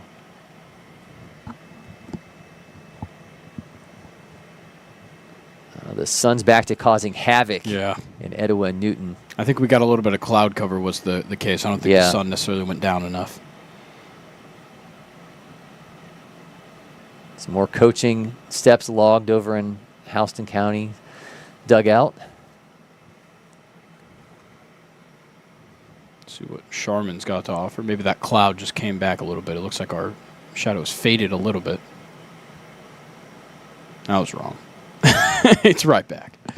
All right, that's Jordan Serrano stepping in for Stony Brook. Matthew Sharman at the plate for Etowah. And he'll draw a walk. It's an all too common occurrence from the games I've watched of Matthew Sharman is him drawing a walk. Yeah. Oh, did he get him? Yes, he did. Getting him down to second base, robbed him. Houston County going to fight their way back as that one rolls along. They trail 5-2 in the 5th. See what Anderson's got. Got the runner on first, no outs. We've talked endlessly about the talent of this guy, but if you really wanted to see it on display, go watch game 1 of their day. Yeah, he's 1 for 2 in this one. He was 4 for 4 with 5 RBI in the first game. Yeah, RBI double in his first at bat. Grand slam in the second. Yeah, I apologize for our cameras causing such a catastrophe in that Etowah Newton game, but we really need Mother Nature to cooperate. That's why we typically don't end up live this late in the day. Yeah, it can be a tough look for sure. But we definitely wanted to be able to bring these 2 teams in these 2 games. Again, we'll be back tomorrow, 1:30 for Etowah and Houston County.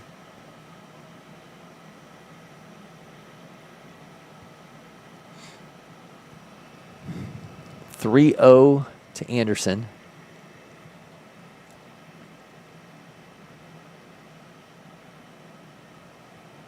Little cloud cover coming back in. It's as soon as you say it, it goes right away. That's right. Hardman delivers, misses high, and Anderson will draw a walk, and now be runners at first and second.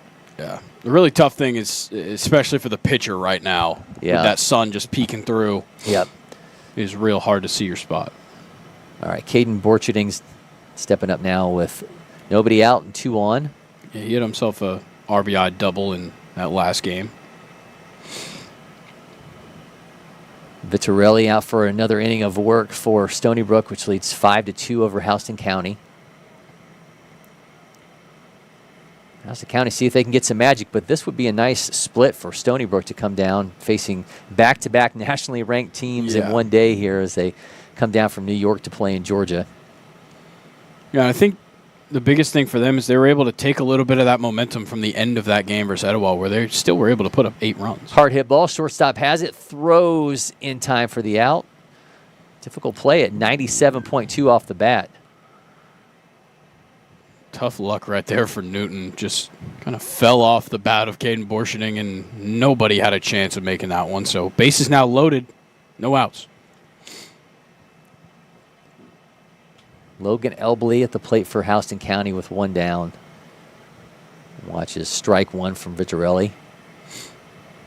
You see what Carson Moore can do here with no outs and bases loaded. Trying to extend this lead, make things a little bit more tougher on Newton in the bottom half.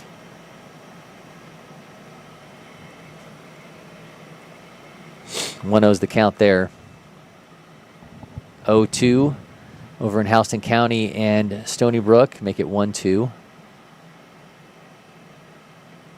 Logan Elbley at the plate. Dribbler goes foul for Etowah. Colin Anderson not slowing down. Taking an unorthodox route back to second base. Just throws his hands up.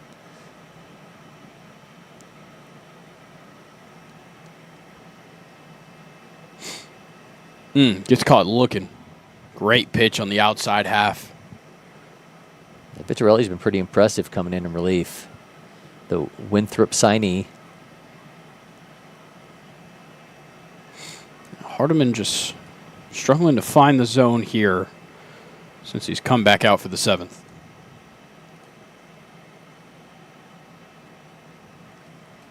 All right, comes a 2-1. Another miss. Good stop back there by the catcher. Yeah, certainly had his work cut out for him as Hardman's just kind of struggling to find the zone. Nice play off third. Cannot make it as that one's going to get away from the first baseman. Right fielder cuts it off. Nobody playing at second base right now, so Houston County going to now have a runner at second base. A really good heads-up base running. Bless you. Sorry about that. Ethan Kenny at the plate now for Houston County.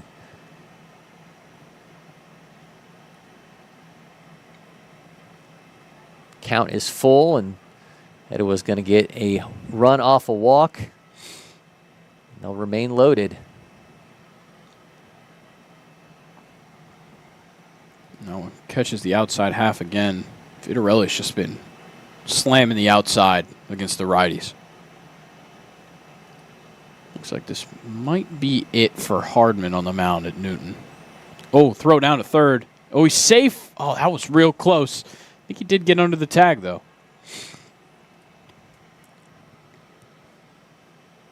A bit of a high placement on the tag from third base and just sneaks under it. And that will be the end of Hardman's day for Newton. Making a call to center field. So we got a pitching change over in Etowah and Newton. Well, Ethan Kinney at the plate for Houston County. Trying to eat into this Stony Brook lead. Make it 3-1. Ethan Kinney plays for Game On during the summertime. Third baseman, first baseman. 26th at his position in Georgia and 26, 291 overall. 297, excuse me, overall. Vitarelli misses again. Draws a walk. Yeah, runners on the corners with 2 outs. And now Tyson Gannis. Big spot for Houston County. Potential tying run at the plate, but 2 outs, runners on the corners. You got to make something happen here in the bottom of the 5th. You only got 2 more chances after this. Be Raymond Jackson will be pitching for Newton. Or Robert Jackson, excuse me.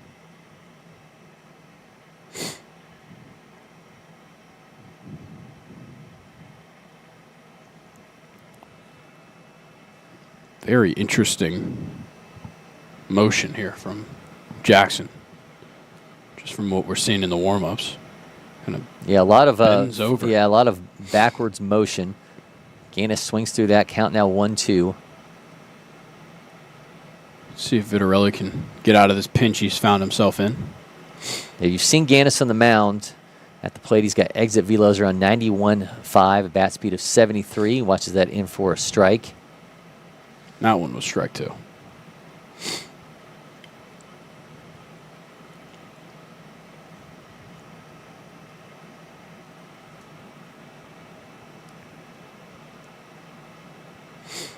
Oh, that's well struck. Yeah, Gannis sends that into center field. Great play out there by center field. Man, what a play. So Houston County strands 2. Stony Brook continues to lead 5-2. Watching the last few warm-up pitches here of Jackson. Newton just knew that they didn't want us to go to break. Yeah. They knew it was about time. See what Etowah can do, continuing to certainly threaten to score more runs with no outs and bases loaded. They've already put 1 up here in the top of the 7th. So Etowah going to the bench, and this is Walker May. Walker May plays for East Cobb Astros, 29th ranked catcher in Georgia.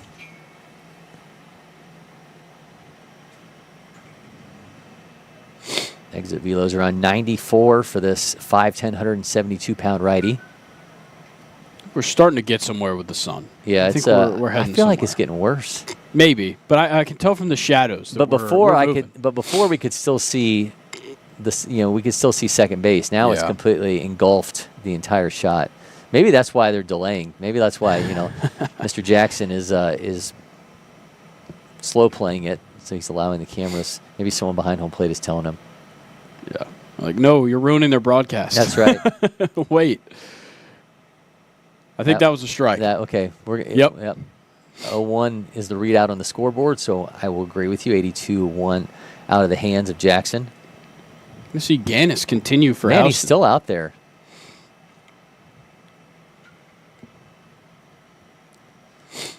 Be interested to see how long this layoff, if we do see more Jack Turner. It's definitely been a long break. Etowah up 4-0 in the top of the 7th. Jack Turner has been electric for them on the mound. Potentially eyeing a complete game shutout if he comes back out for the 7th. You said complete game shutout. Maybe think of Nathan Eovaldi tossing to Maddox earlier in the week. It's on my fantasy team. It's a good pickup. Yeah, picked him up off of waivers too, by the way, for $1. That's a big pickup. Yeah. You're a free agent budget guy? No. No? You mean in terms of like how much? Yeah, like how your waivers work. You use a free agent budget. Yes, to pick yes. up? Okay. I thought you were asking me if I am cautious with my free agent budget. No. Yeah, we have $200 that we're able to spend throughout the year on free agents, but did that for fantasy football the last couple of years. It's tough. Very tough, and it was blind auction style. It was unbelievable. Yeah, I mean maybe I could have gotten him for nothing, but kind of felt I needed something. I have a pitcher already on the IL. Excuse me. I got popped up to the third baseman. It seemed like pretty soft contact. Made it real easy on him. So 1 out now. Still bases loaded for Etowah. All right, so Walker May goes down. See, they're sending to the plate now. I believe Etowah's hitting the bench here and allowing some guys to get an opportunity late in that one.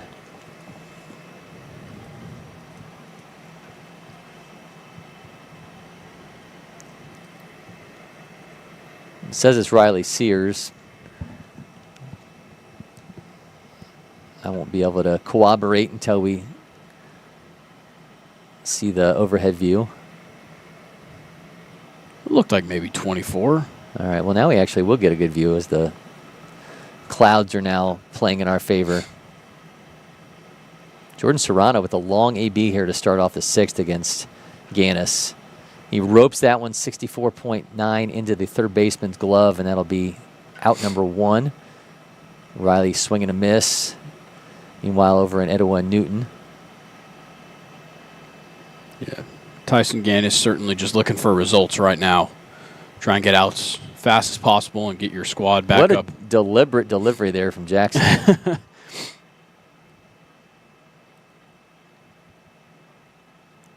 Well, almost makes me think of like Oil Can Boyd is a long throwback from the 80s. I've heard of Oil Can Boyd simply just because of his unbelievably good nickname, Oil Can. Obviously not his birth name, but that would be a weird. That'd be quite the birth. Yeah, name. Oil Can. I mean, you would be destined for like a horrendous life. Yeah. if your birth certificate said Oil Can. Yeah. Yeah.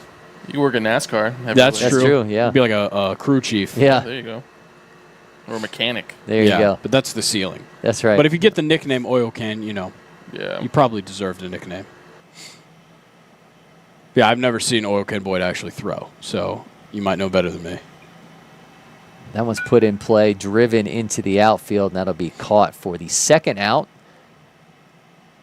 Had a lot of hard hit flyouts to center and right field in this game between both sides.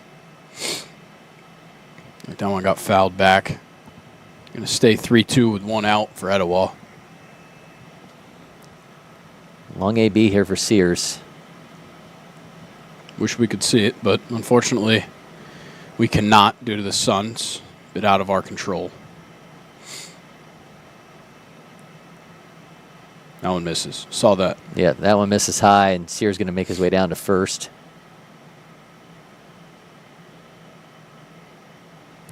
Bases are loaded for Etowah? Yes. Yeah. Colin Anderson was being very polite and letting the pitcher and catcher clear home plate for him.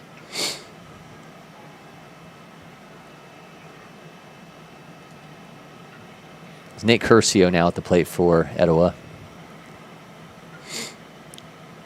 That might be the end of the road for Tyson Gannis.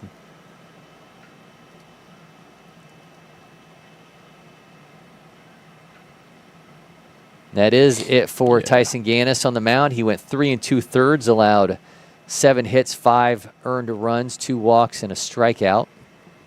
The 2023 Junior Feature Gamer exit. And we'll momentarily tell you about the new arm in for Houston County. Meanwhile, 1-0 count here to Nate Curcio as Etowah's threatening to extend their 5-0 lead. Jackson misses outside. Curcio scheduled to be followed by Trevor Condon.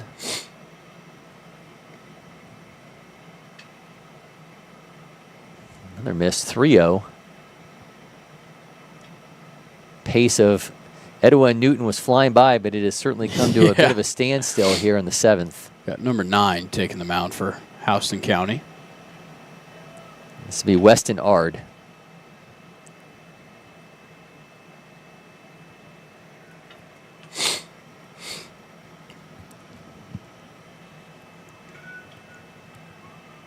A 3-0 count here to Curcio.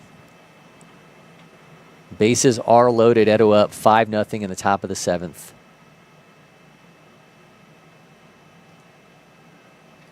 Etowah 18-9 winners over Stony Brook in Game 1 today. Swinging on 3-0. Looks like it got sent foul. Sorry, 3-1. Yeah, you and I were texting a couple days ago. The initial list for this game had about 6 other teams on it, and I was emailing with Etowah coach Greg Robinson, and he said the redrawn region lines had actually had some teams that had to bow out of this because they couldn't play each other outside of region play. 3-2 count here to Curcio. That's going to miss, and it's going to be another run for Etowah, who now leads 6-0 here in the 7th as Trevor Condon comes to the plate once again. Condon is 1 for 3 today with an RBI and a walk. Yeah, I mean, now that you're at the top of the order, you're talking about just swinging for the fences. Yep. Yeah, like obviously, as we mentioned, the troubling point of the lineup here for Etowah is you've got Condon, Cole, Sharman, Anderson, and Borcherding. They're going to have a conversation on the mound. I mean, look, Newton's got to play Cherokee after this. They've got more games tomorrow. Actually, I don't believe they are not going to be here tomorrow. They've only got these 2 games here today. They're just playing against Etowah and then Cherokee.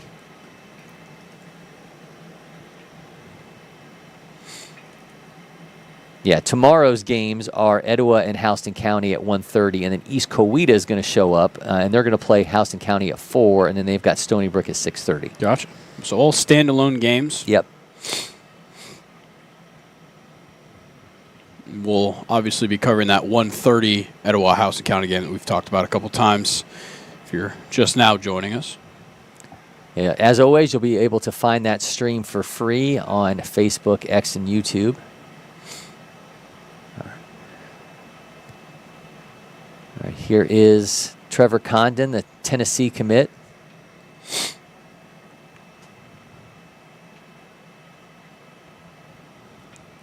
Starts him off 1-0. And if you're a pitcher, you can't go up on that mound and be comfortable seeing 1 through 5 in this lineup. I mean, really anybody in the lineup as it stands in that first game against Stony Brook, but certainly the first 5 guys in this lineup are menacing. Yeah, I would be really interested to ask Coach Greg Robinson about, when you win that title in 2017 and you're, largely backed by, arguably at this point the best baseball player that Etowah has produced in Drew Waters, and then you have this group. How different are those championships? Does this one feel like the beginning, and did the first one feel like kind of the end of the first chapter of a program being built? Yeah, I think with that team that came through, Drew, obviously, he was committed to Georgia, got drafted in the 2nd round, took that contract with the Braves. And you also had guys like Andrew Keene on that team, who I believe went to Georgia State. Yep. A couple other guys that contributed on that team. I'm not sure what just happened there with Trevor. I think it was just a weird inside pitch that he had to work his way out of, and I think he may have tweaked something. Yeah, I think he just kind of stepped weird out of the box there. But, yeah, I do think it was kind of – that one was to cap off the incredible careers of a number of guys that were there and really worked hard and got them to that point. These last couple of years have been the start of something, for sure. And it's not something that's over yet. I mean, Trevor, Dion, and Matthew are all going to be back next year. And Borcherding's going to be back next year. And Anderson's got 3 more years. Yeah. The sky's the limit. Yeah, I mean, they have additional guys in the younger groups that are ranked within the state as well. Yeah. I mean, Gavin Armstrong, who's someone that we had back in our Hobgood baseball days, 2028, playing for East Cobb Astros, is also ranked in the state 20th among all outfielders. Yeah, and you've got 12 overall guys like Jackson Norwood. In the 2027 class. I mean, there is a lot of guys that you're going to see be the everyday facets in this lineup starting, next year and the year after, that are also going to be high-level contributors. And it's why this program has not just expectations for this season, but for many years to come. Devontae Hardiman continues to have a little bit of trouble finding the strike zone. He's now got deal with Dion Cole. Yeah, Dion had a hard-struck fly out. Oh, there's a hard-struck ball right there into the gap. It's going to hold it first. That's 87-2 off the bat as Houston County tries to get something going here in the bottom of the 6th innings. They trail Stony Brook by 3. We saw Dion, I think it was 94 off the bat. Took that one out to the outfield and got caught to, I believe, end the 6th inning. Well, he's got a 2-0 count here against Hardiman. Make it 3-0. It's just not been his inning here when it comes to the control. Just simply missing the zone a little bit too much. See what he's got for him on 3-0.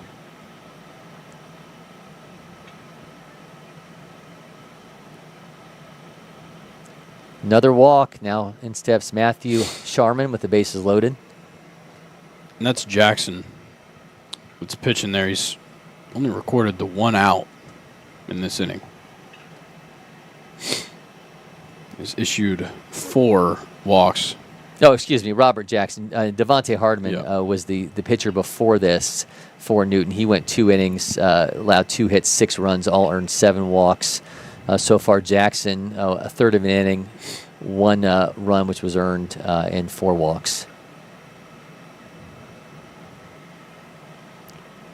See what Matthew Sharman's got now. Sharman is 0 for 2 today. He's got 2 walks.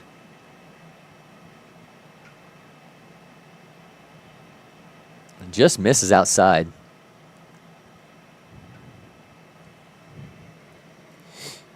Yeah, these Etowah hitters are certainly not going to be unnecessarily aggressive if a guy can't find the strike zone. Sharman puts that one in play, and that's going to be an out at second base, and Sharman will be at first, but another run does score for Etowah. Yeah, and we mentioned Jackson Norwood earlier. It looks like he might have replaced Trevor Condon, took his spot because he's standing on third base now.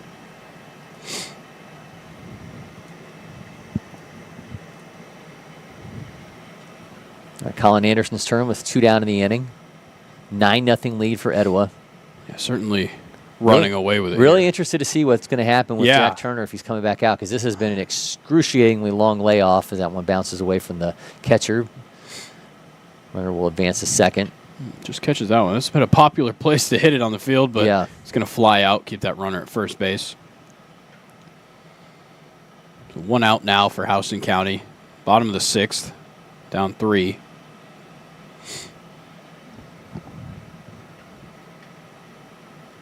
Another miss outside count, now 2-0 to Anderson.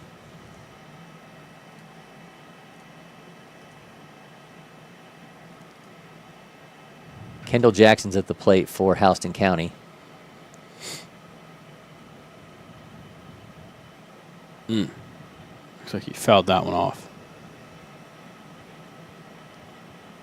Jackson is short. Throw it to second, throw it to first is not going to be in time, so Jackson will remain at first as that one took the first baseman off the bag. But Stony Brook does record an out. Vic Gann steps in again. Colin Anderson not afraid to swing. See what he's got here. Pops that one up. Gets out of play. Makes it 2-2. Vic Gann 1 for 3 today. He's trying to eat into this Stony Brook lead in the bottom of the 6th inning.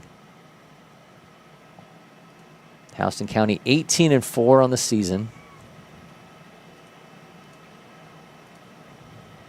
Etowah 21-1, working towards that 22nd win.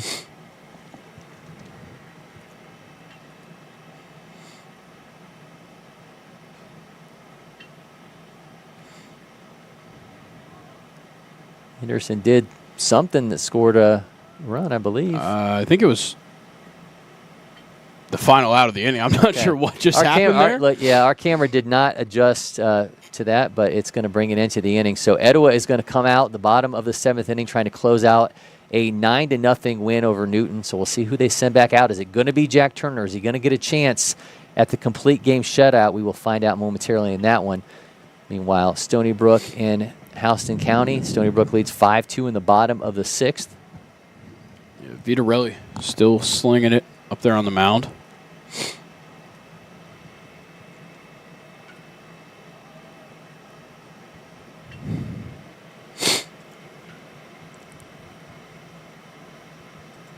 That indeed is Jack Turner. He's coming back out for another inning. A little bit of a cold arm at this point, but I'm sure he was staying locked in there in the dugout. Loud out by Vic Gann. That's going to bring it into the inning. Houston County still trails. Stony Brook's got a 5-2 lead in that one. Turner 73 pitches so far.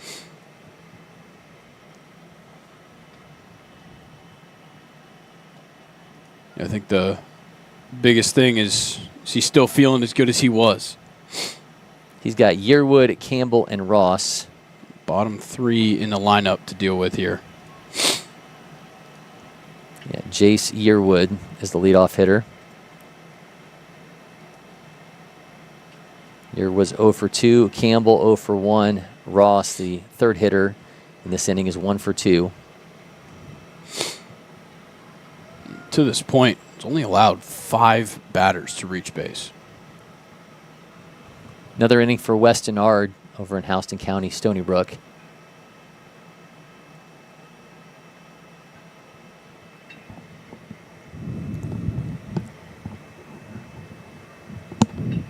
Matthew Sharman, there's some encouraging words there for Jack Turner, who's trying to finish off this complete game shutout.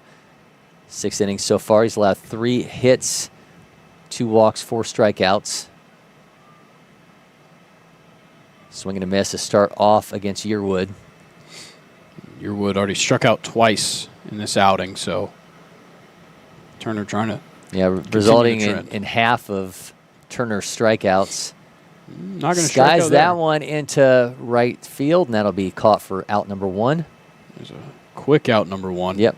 I do believe we have reached golden hour based There you off go, nice. how that lighting looked. Well, we were 20 minutes actually into golden hour. You can see how good that lighting looks from that home plate view. Golden hour brought to you by Golden Flakes. Maybe Golden Grams. Golden Flakes, we just get the bag of chips, set it in the middle of us. Then we'd have to do every broadcast though during golden hour. Nobody wants that. Unless they would like to reach out. Yeah.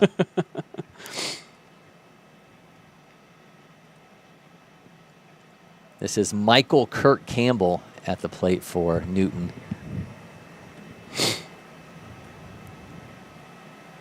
It's 0 for 1.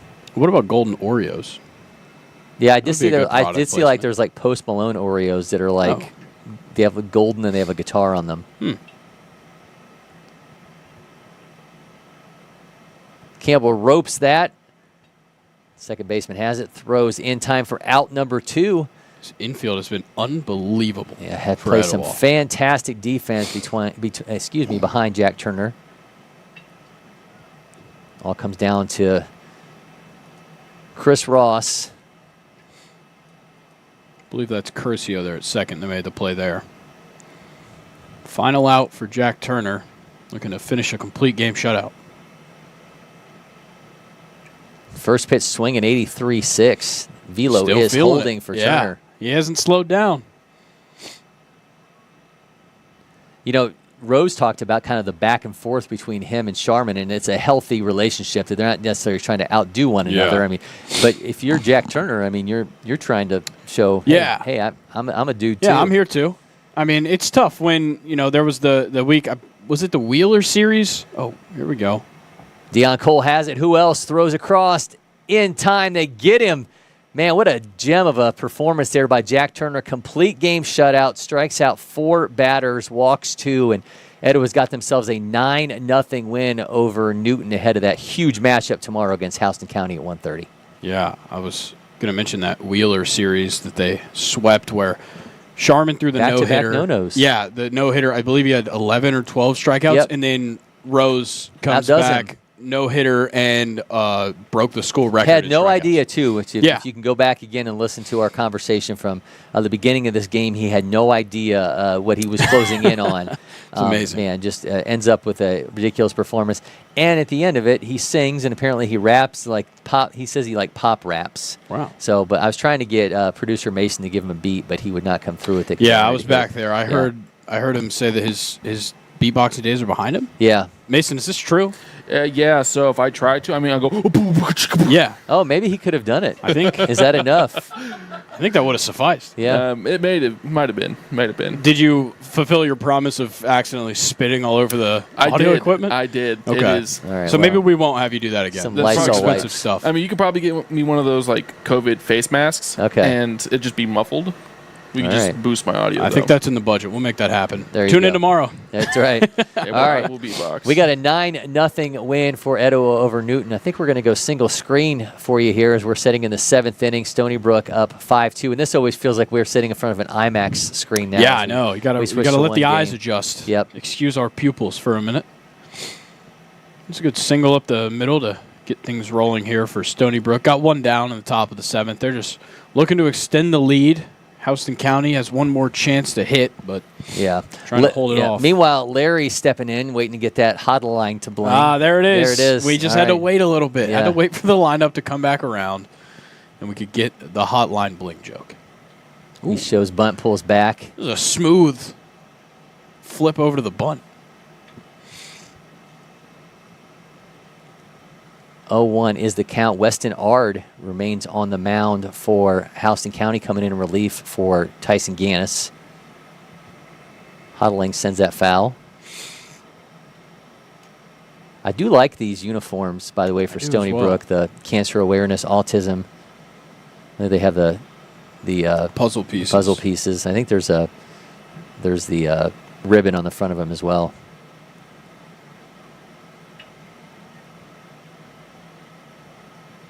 Very, very travel-esque. We see, we'll see, squads like 643 will come in here around Mother's Day and have the pink uniforms, and Hodling sends that one foul. Count remains 0-2.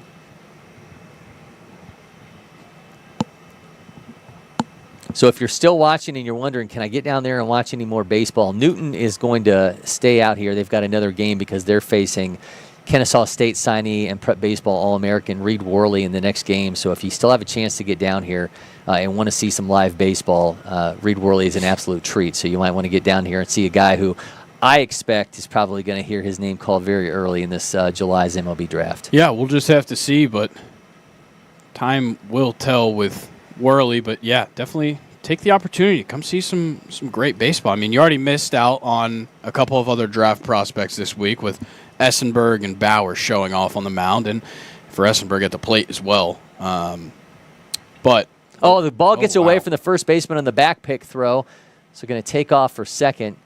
Give Hodling a chance here to cash in and extend this lead for Stony Brook. Now have a runner in scoring position with one down here in the seventh. But don't miss your chance. Come see Reed Worley pitch tonight.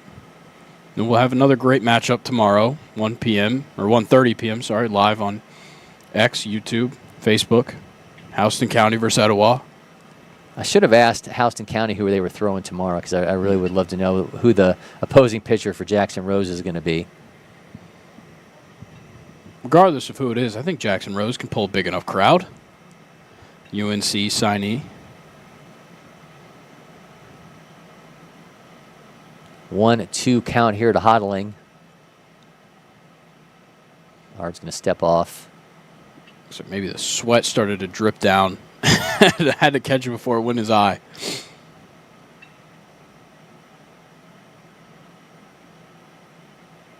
Comes a 1-2 from Ard. Oh, nasty breaking ball to get himself the punch out for out number 2. Yeah, that was pretty.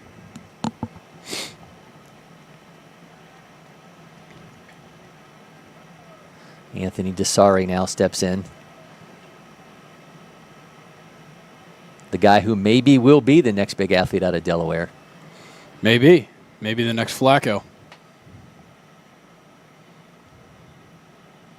He is currently the 19th ranked catcher in New York, on his way to the Blue Hens. Goes back to that breaking ball, but that misses for a ball. Yeah, good take right there. See the travel players now showing up for their nightly practices. They're flying like, who are these guys? Hope they're not scrimmaging. Yeah. It's coming for their spots.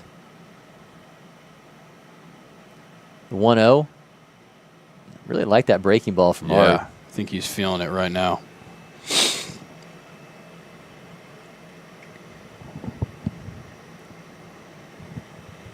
One, 2 count, 2 down in the inning off the strikeout. Yeah, Ard came in relief for Gannis in the last inning, and has all 3 of the outs he's recorded have been via the punch out. It's Cody Bailey at second base for Stony Brook. In for a strike.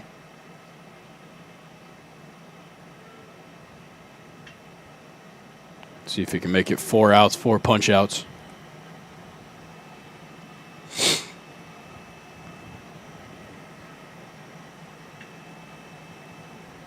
Misses the spot there. Ball gets away from the catcher. Yeah, runner taking off for third, and he got him at third. Way to get out of it by Houston County. Going to give themselves a final chance here, down 3 runs. All right, so they trail by 3 as we move along to the bottom of the 7th in that one. We'll be back with more from our Battle for Bartow watch party. Next. Next. Stop. You got it? No. Keep going. Again. Next. Next. If you don't pick one. Oh, you have time. Am I keeping you from your job? Next. I don't even know where I am anymore. Stop. Do we finally have it? Let's go back to the beginning. Are you Your joking? electric future customized. The fully electric Audi Q4 e-tron.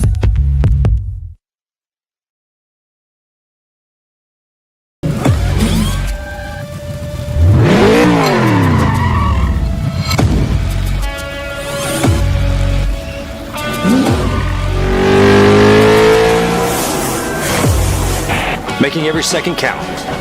That is how I live. And this is how I hydrate. Body Armor Sport Water. Water for the athlete and all of us. This is ready to go online. Any questions? Yeah, I got one.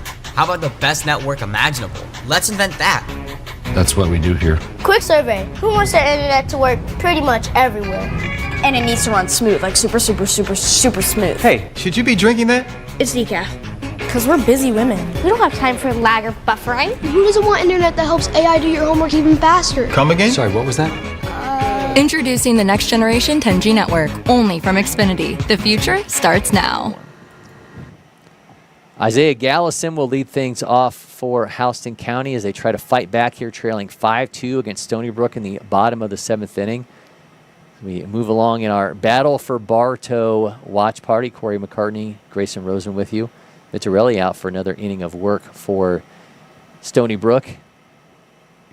Ooh, thought that might have come back and snagged the zone there. But, yeah, Vitarelli's been great in relief. He's already pitched 3 innings here in relief. Hasn't really been getting the strikeouts, but generating contact that's making outs, and that's the most important part. Hasn't given up a run to this point, and only 1 walk.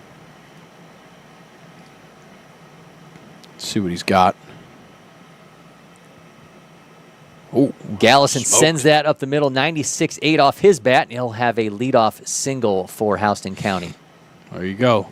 Start getting the ducks on the pond and then set up somebody to bring them around. See what Atkinson has to offer now.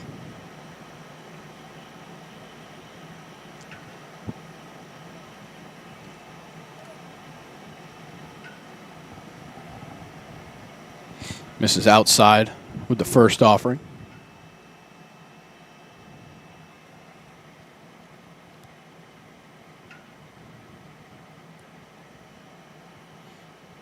I'm going to assume, since our umpire made no call, that there was no way he was out. That one gets up and inside. 2-0.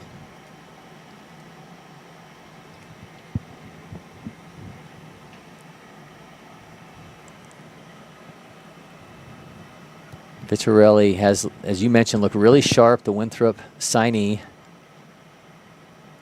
If he can finish off this win, give Stony Brook a split. They lost 18-9 to Etowah in the first game, and they trailed big time in that one. Were able to fight their way back and make that one interesting. Did some damage after Matthew Sharman exited that game. Was it really 18 hits and 9 hits? Yeah. Same as the score? Yeah. That's impressive. I'm not sure what just happened right there. Time got called.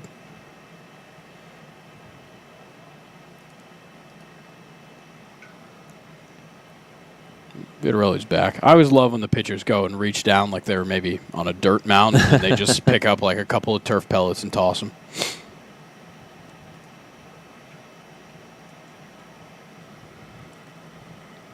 Comes a 2-1 from Vitarelli. Ropes that back foul.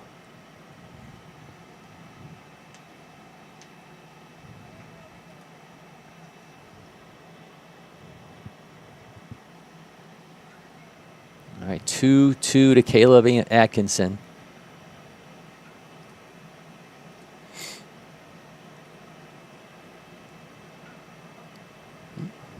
Steps off, wipe the hand off. It is hot. It is hot. mean, I've been wiping my hand off in here, and I'm not doing anything. Those are some tight pants that Vitorelli They wears. are.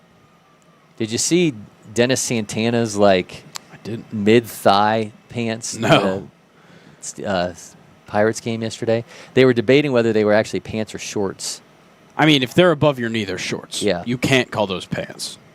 But he had the long leggings on underneath them, so it sufficed.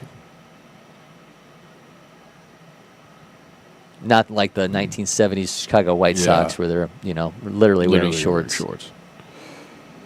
Spikes that and will issue the walk.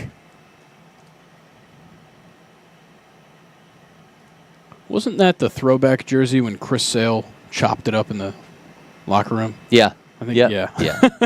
Yeah, we'd have no part of that. Yeah. All right. Mercer signee Ethan Buffon, who's been playing shortstop admirably for Houston County all day, steps in.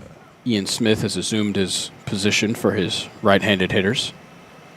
Trying to get a look at Ethan Buffon's potential opportunity to be the tying run in this game. Ethan Buffon was mic'd up this past summer here at LakePoint Sports, playing for the Texas Rangers scout team. 6th ranked shortstop in Georgia, 23rd overall in the class of 25. Swing and a miss in the elevated fastball, 84-8. Good work by Vitorelli, keeping the velo up at this point in his 4th inning of work.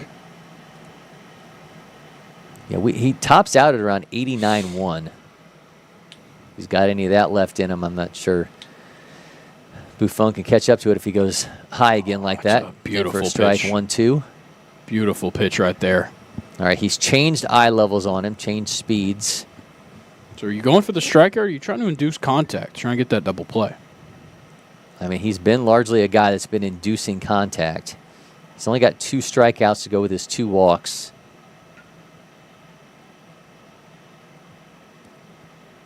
Etowah's players finally making their way off the field. Again, they will be back here tomorrow for that 1:30 matchup.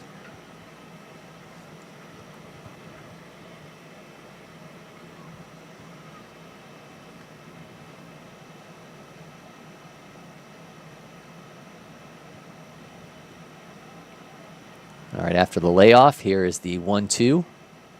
88-1, swing and a miss, goes down on strikes. Nearly back up to that 89 top that we had on him on the Prep Baseball profile, but he gets the strikeout, a big one. Rising up to the occasion right there. He had been sitting about 85 to 87 throughout this inning, taps up to 88. 86-4, just misses outside.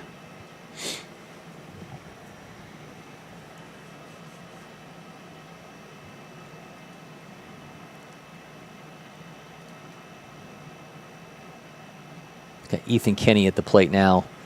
Ooh. Kenny drills the 1-0, 97.5 off his bat into the glove of Serrano for the second out.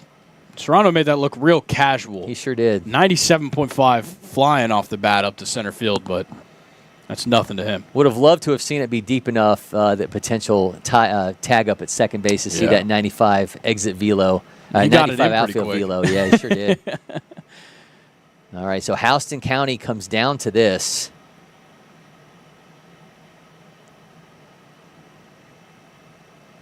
Tyson Gannis, who pitched 3 2/3 innings, was tagged for 7 hits and 5 runs, all earned, has a chance to try to extend this ball game. And Vitorelli set himself up really well now with these 2 outs. Started off a little bit shaky, but still got to finish the job here. Holds to even the count. If Gannis gets on, it's Bird.